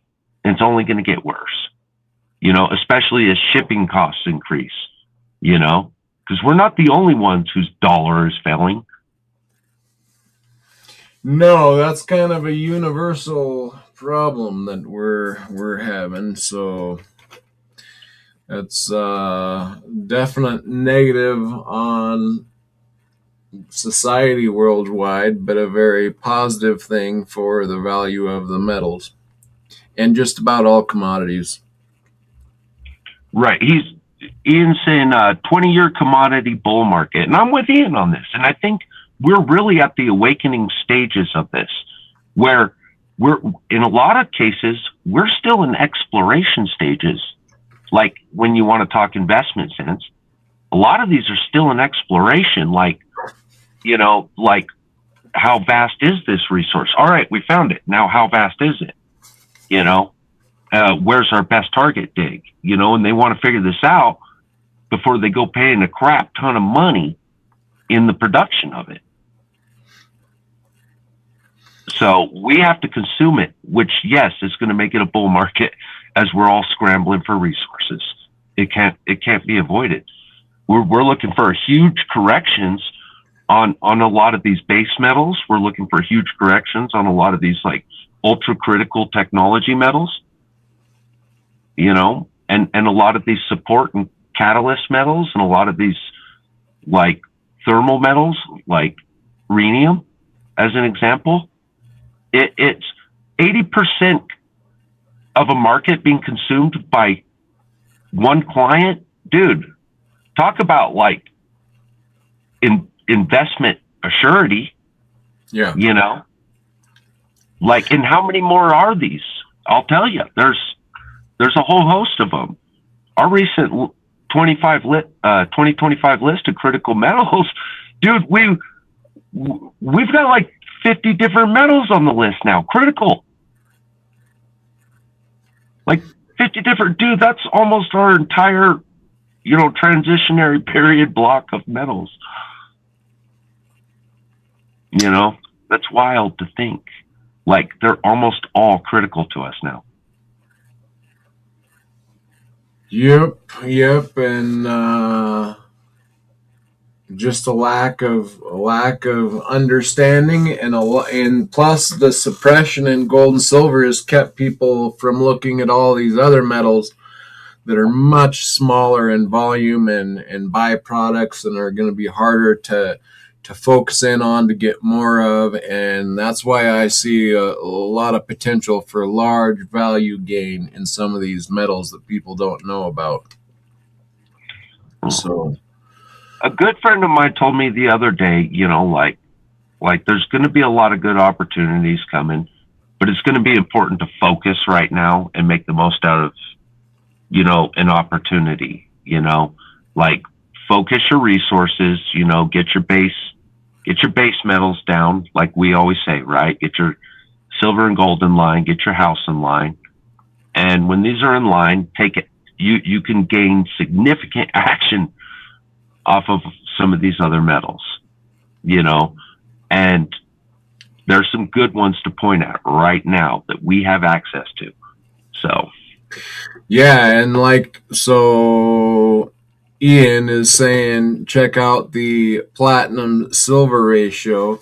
And before we get to the platinum silver ratio, I just want to point out here where it says year high of 105 ratio in the gold to silver ratio. And that was back a few months ago when I asked Ian, should someone swap out their gold for silver? And he said, yeah, now would be a good time to do so. And now we went from 105 to today we're at 65.62. So quite an increase in just a few months right there on that call. And now let's see if I can find a ratio chart for platinum. I don't know if it's going to give me the actual ratio here.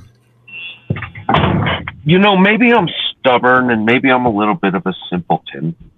Okay. But I'll back you on that. Yeah, thank you. To me, these, it's okay to be a caveman sometimes, I'm joking, man. Even a caveman knows when to get out of the rain, right?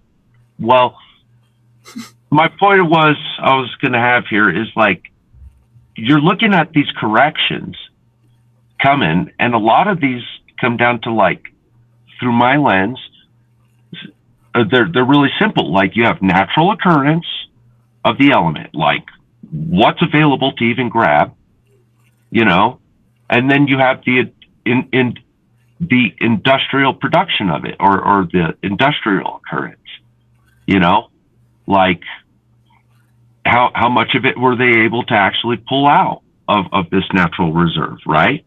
How much were they able to pull out and put in our hands? Okay. We're not even talking about necessarily about like bullions and all that. We're all just going to lump in together for a second.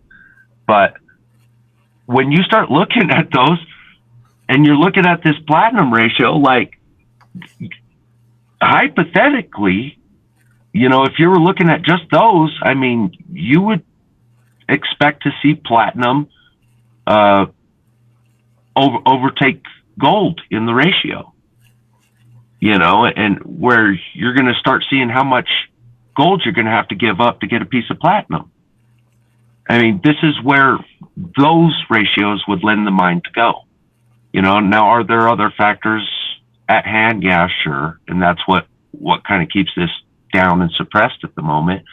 But I think we should and kind of need to expect much larger corrections than this with platinum. It's a really important metal, and there's only so much of it.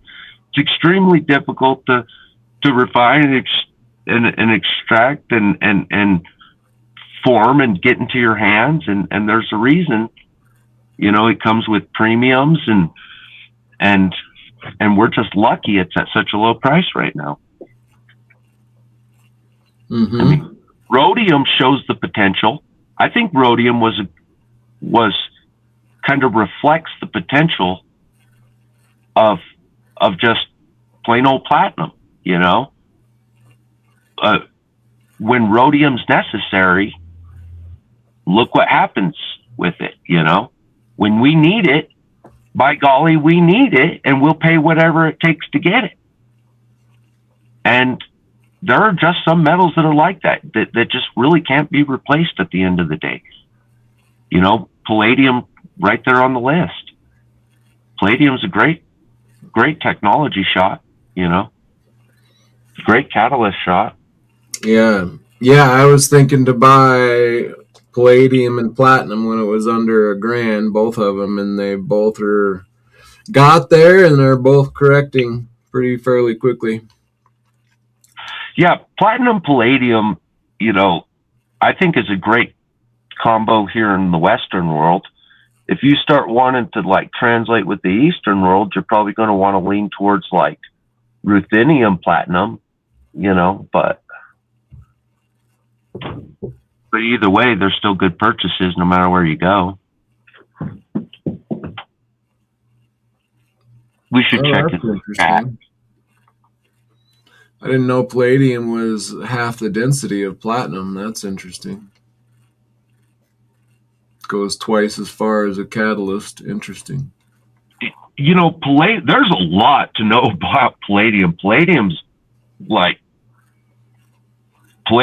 fascinating. It does a lot. It is like a super catalyst. It does a really super hyper job.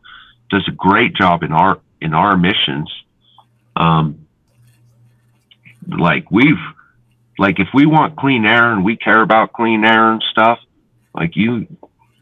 palladium's pretty necessary, and it does a lot of unique chemical chemistry works, a lot of different catalysts work in chemistry too. So when we're talking about chemical catalysts, when they're making unique chemicals, palladium's used a lot. Oh man, palladium's a fun one. I need to learn more about it, actually. I haven't spent too much time with it. Half the density of platinum, though. I didn't know that. Yeah, I didn't either. I was that's interesting. And therefore, like you're saying, it goes twice as far as a catalyst. Probably just on that alone. If they both have the same ability, then yeah, that's interesting. Yeah, and hydrogen's a really tough one to store. That's one of the worst ones to store. It'll just eat everything. So yeah, which goes to show its catalytic capabilities, its ability to stay composed and maintain its structure, Yeah, and it's interesting. I was hearing some people talk about, well, they don't even consider the metals a investment. And they were talking about, well, what is a real investment? Well, a real investment should give you, dividends or 4% on return on your investment is steady. But when you have inflation at 8 to 15%, and you're getting, 4%, and you're considering that an investment, that's kind of a flawed thesis as well. So yeah, when you're looking at competitive investments and you want stability in the same run, there's really not anything performing quite like precious metals right now. Especially silver. Silver's what's our difference in silver and gold annually right now? We pretty much is, we'll just look right quick here. So silver, let's go on the year is 118%. And gold on the year is 63. Can we take a look at platinum? Wow, 63 over. That's amazing. Twice as productive as gold. Yep. That's fantastic, dude. We've been calling it for a long time. I'm glad to see some voices out there vindicated. Exactly. Yeah, and I'll just leave it at that. But yes, I agree. There was a lot of talk down on hating on silver and got to be in gold and idiots in silver and it'll never go up again. And I'm glad I didn't listen to some of that personally. You know, so platinum beyond bars. You know, what's that? I was just saying, some of these guys just don't see beyond bars or stock charts. You know, they really don't think past that. Right. You know? Yeah, there is and that's what I've been saying, the big picture. If you're not seeing the big picture, then those people that, you know, to me are not very, you know, brilliant that are saying, silver is at an all-time high and you're still buying it. What a fool are you? Well, it just shows me you don't understand the big picture, which is going to play. Well, I remember when they were saying that, when they were saying, you know, we joke about it all the time, you know, silver will never get to 25. It could never sustain that. It'll never hold. We blew through 25 and blew through 30 and 40 and 50 and now 60 and holy smacks. Yeah, platinum's doing good too. We're at 107% on platinum, 108% right there. Palladium, we're at 77 on palladium. Palladium's actually beating gold on the year. I think people are learning to catch on. I think they're catching on with palladium. You know, it's only recently even started being bannered in broadcasts and stuff, you know, when they're displaying all the daily index prices, you know, and like, you know, I mean, hell, platinum wasn't even always up there, you know, precious metals weren't even always up there. You know, they did the silver and gold and they threw in some platinum and now they throw in palladium too. You know, and yeah, they're just catching on. Like, again, I don't think people realize how early we kind of still are in a lot of ways. That's it. That's what I've realized is that I was way early. We're way early. And for us to be in the depths that we are in some of these other metals, however you refer to them, whether they're, what did you like to call them? Alternative investment metals. Okay, alternative investment metals.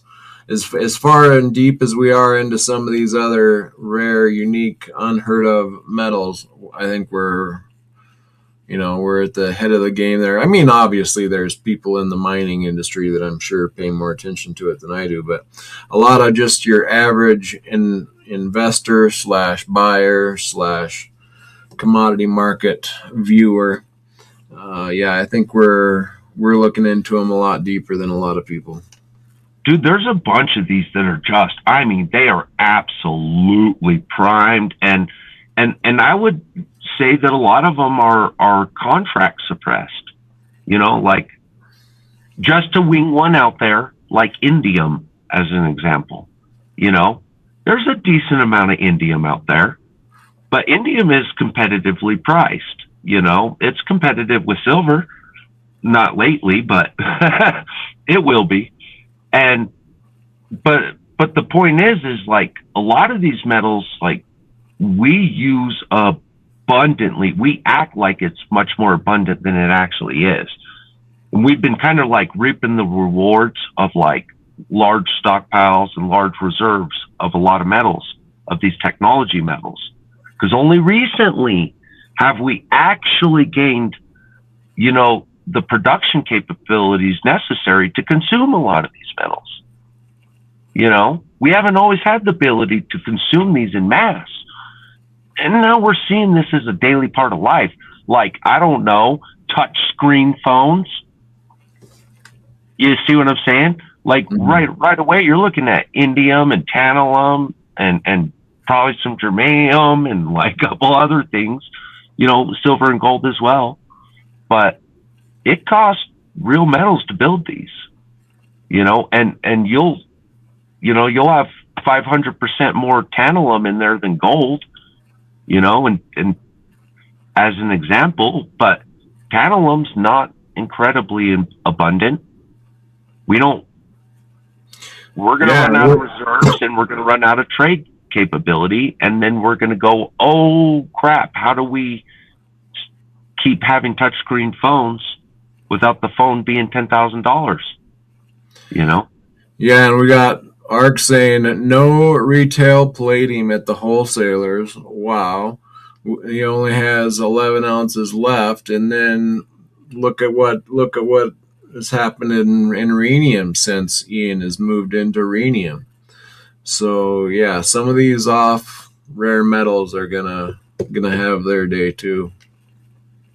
Yeah, and look, shelf life does have an effect on your investment. If you buy the last of the shelf, well then, guess who's making the prices? Whoever's holding it. That's the new price on the shelf, man. Whoever's holding it and whoever's willing to sell it, he gets to make the price now. Yeah. There's a lot of price action that can happen whenever the shelves are going empty. It's not an actually terrible time to buy. Like, it's a great time to buy in metals right now. Even silver on the rip that it's went. You got so many people dogging on it. No, it's going to drop now. No, actually, we're still very early on in silver, and you'd be good to get in right now, even if you haven't got in my opinion, anyway. Yeah. So. Look, some investments are going to take time, but some are going to whip around the corner and bite us. It's going to be hard to predict it.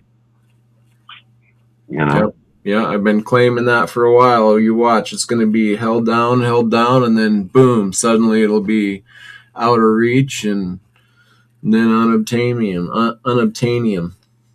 Yeah, look at the price. Will be unobtainium. What's that?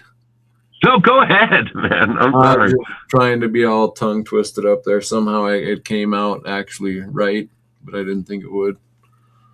No, I'm just saying, look how fast we got price action in silver, and silver is still relatively abundant, and look how fast it could be consumed. We're talking about silver is a huge industry. There is a lot of silver out there, relatively speaking. Okay. So when silver is being affected this drastically, this ought to show you what can happen to a metal of less resource, like copper that, like Ian said, has went 3x in 9 months and never came back down. No, we have a consumer over, we have a consumer over output issue going on right now. We're finding that we are consuming metals faster than we can produce them. And governments aren't helping anybody.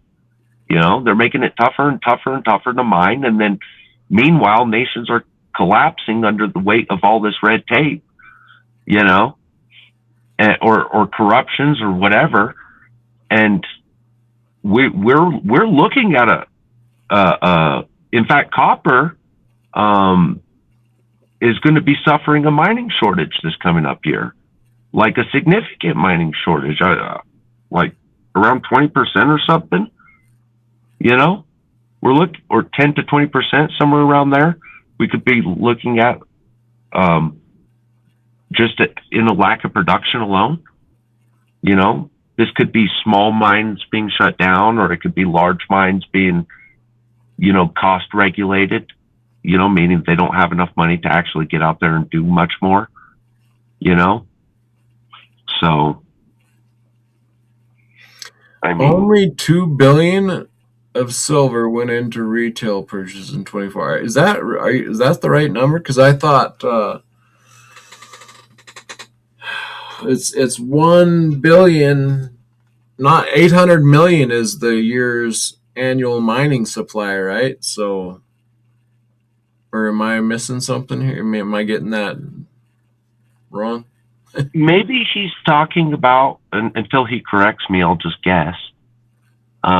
Maybe he's kind of referring to like industry consumes a certain amount, your monetary reserves consume. Oh, no, he means Zach. Oh, I'm sorry. I read your comment wrong. I see what you mean, Ian. He means $2 billion went into silver in retail. I see what you mean. I got you. Sorry. That makes sense. 2 billion of silver went into retail purchase. So like fiat dollars to buy silver, which is much more understandable. But yeah, look how fast it could get eaten up when this number changes just a little bit, and let alone what we're doing in industry. Goodness gracious. Yeah. We have the ability to consume metals, and a lot of these fiats still have enough power in them to consume, a pretty decent amount. We're entering a flux phase where they're about to panic purchase. We'll see whole nations panic purchasing. I mean, we already are with China. Let's face it, they're panic purchasing. They don't care what the overhead is. They want it. We'll pay for it. We don't care. Take it. It'll be worthless soon. Here, take our paper. It'll be worthless soon. But if you'll accept it right now, take it. And they have no power. Our little squabbles over $5 premium, is such a petty squabble when you look at what China's doing. They don't care. Is it for sale and how much? Do I have enough money or don't I?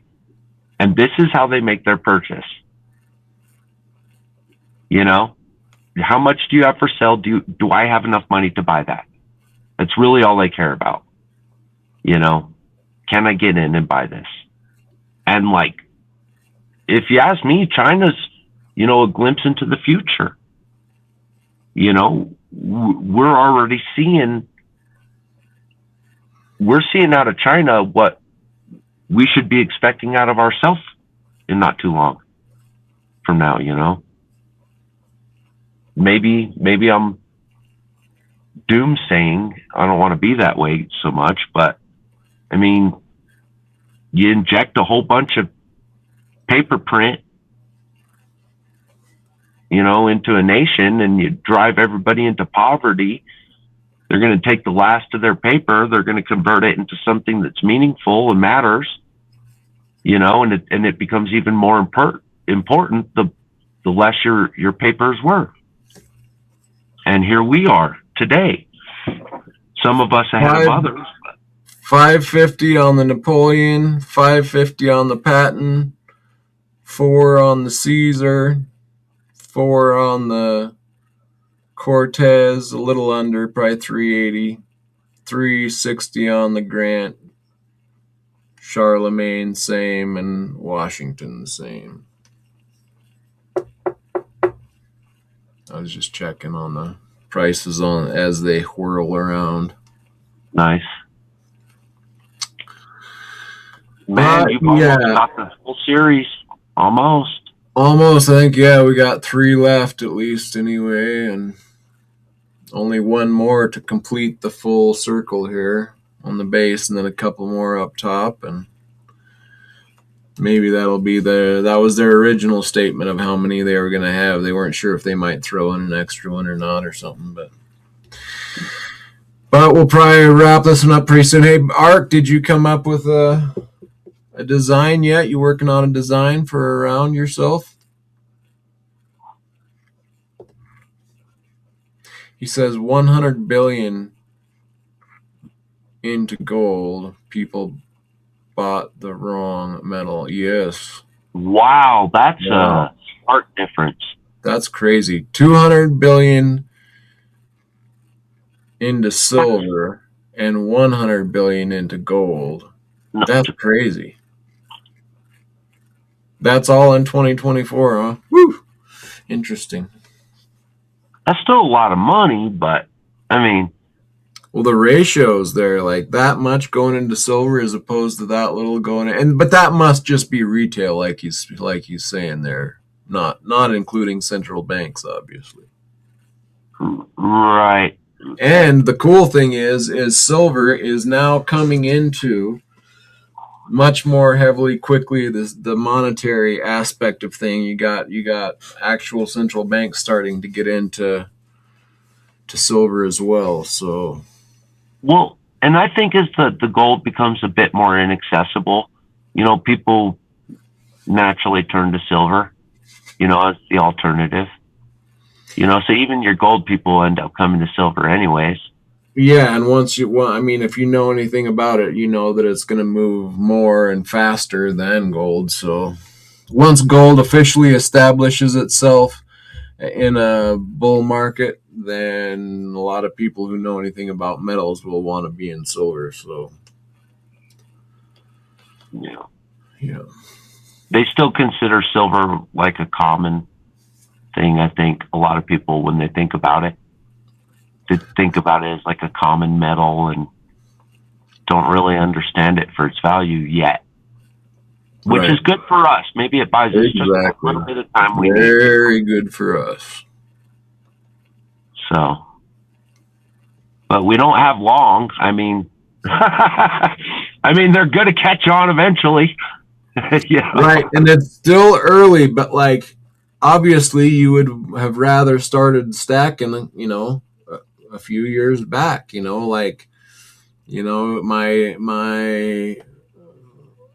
somebody in my family started back at $5 and bought a few 100-ounce bars at $5. I started at 15. And even though we're just getting going, I mean, you're happy to have already had that like tripling basically, for me, and just getting going. So it's nice to be in early, but it's still plenty early for anybody that hasn't got in yet. Crazily enough. Yeah. That's why you got to understand the big picture. It's all about the big picture. It's no longer the same playing field that we were on 50 years ago. So you gotta figure that out, or you're not gonna see what's happening, and you're gonna miss it, or get shaken out, like a lot of people say. Just because we'll probably get up to 70, 100, and then like come crashing back down to I don't know, 50 or 60. I mean, it's going to look bad, and before then it jumps up to 200, So a lot of people will want to be getting shaken out from what I've been told, and I can imagine it, obviously. Right. There's always going to be a shakeout,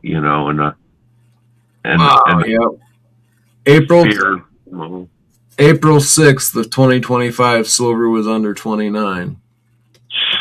Oh, the glory days, huh?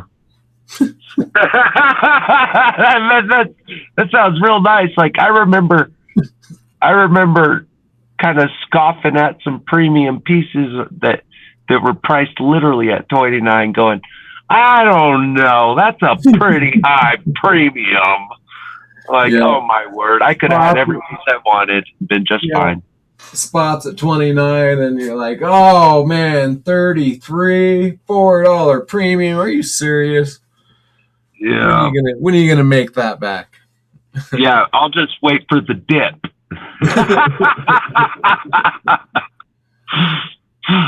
Yeah, get out of here, man. That's great. No, dude, that's I'm glad to see that piece was all right. Yes, me too. That was good news. That's very good news. Glad to see your value was preserved. Yeah, just need a capsule now, but that's easy enough to do. And you're going to put that up for auction? Eventually, first it'll be, I'm going through the line. So I sold my first three backups have already been sold. So the Napoleon, the Patton, and the Caesar have already been sold. Left next to sell will be Cortez, and then I got a Grant and a Charlemagne, and then comes the Washington. By then I'll have my good capsule for it. So That's good. Yeah, it's going to be a hard collection to break down the road, man. Yeah. Yep. And I don't know that you'll necessarily need to, though. Yeah, not if we that's the get the thing this performance time. we're looking for. Say again? I said I don't know that you'll need to, not if we get the performance we're looking for. Right. No. Yeah, if things go the And way. look, just participate, guys. Like, nobody has to FOMO. Just, align yourself with this, and participate. You just got to participate.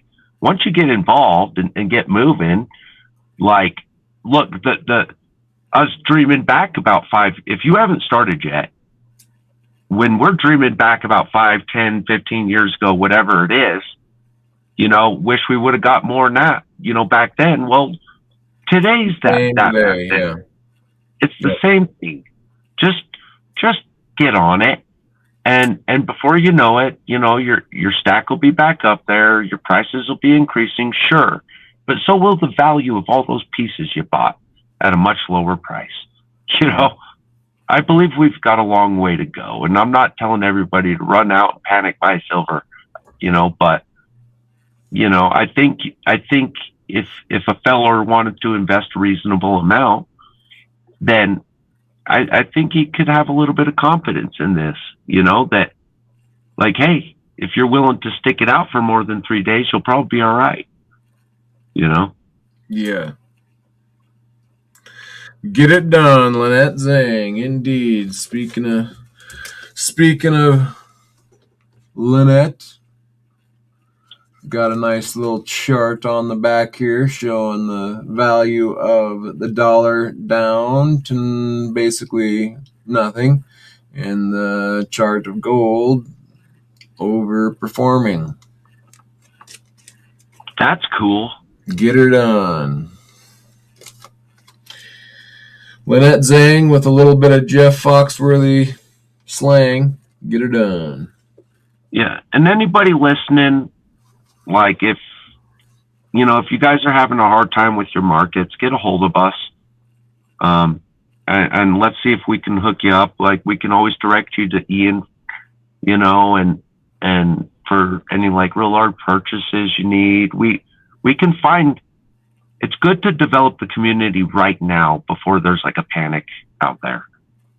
Secure your community, secure your resources, and just know that, like, we're here to help you. We want to help you. We all need to be empowered. That way we can take care of each other too.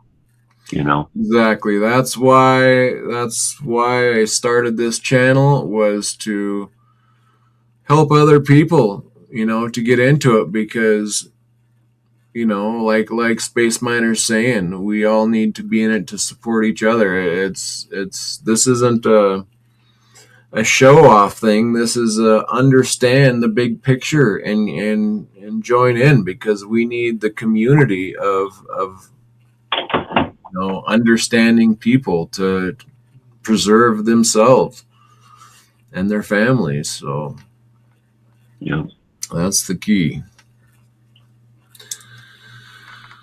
So yeah, and I'll have to do a video on starting my channel. When I started my channel, I made a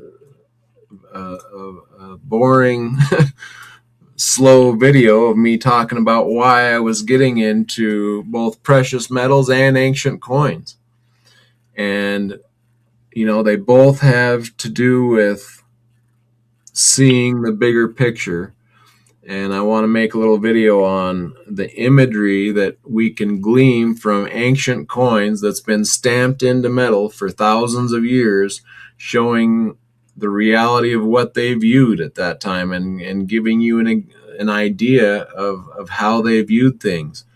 And then just moving that up to today's date, where we're just stacking regular silver and gold, and why I moved into silver and gold, and the correlation between the ancient imagery and monetary value of ancient coins, and what that was saying then, and what it's saying now, and how I was able to come to that understanding, and what that's telling us about the future. I wanna tie that all together, and that's what this channel was started for, was to help people wrap their minds around understanding where we've came from and where we're returning to, and why things are this way. So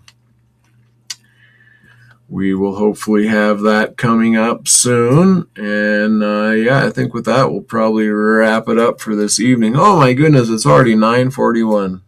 Woo! I did not realize it started that late. Yeah. But anything else you'd like to throw in there, Space Miner, before we wrap it up? Thanks for having me. Appreciate it. I like that we get under the surface on these things. Everybody's ready with their parrot talk, and I'm tired of hearing a bunch of squawking parrots, that don't understand what they're squawking about, Yeah. And so I appreciate, the ability to, you allowing me to, bring some challenges to the table and address those, because that helps me too. And I appreciate chat, of course. Man, we always have the best people in chat, and we get so much from you guys. Thank you guys so much. Indeed. You guys contribute so much to this and really help us learn too. So thank you. And of course, thank you, Ian, for coming in and helping support the conversation too. Yep. So, one last time for anybody, here is Ian Everard at ARC SGO. He has a brick and mortar store in Jackson Hole, Wyoming, and understands the metals and the bigger picture that we've been talking about. And he reach out to him, and he'll I've heard him talk about how he likes to talk with people, and it really does. Each individual person is going to be coming at the market from a different angle, with different goals, different abilities, different things, reasons to stack, ways to stack. And Ian is a great person to understand that full picture and reach out to, and he'll take care of you. So give him a call. And with that, everybody in the chat, thank you so much for hanging out with us tonight. Space Miner, thanks for stopping by. And we will catch you all on the next one. Thanks, guys.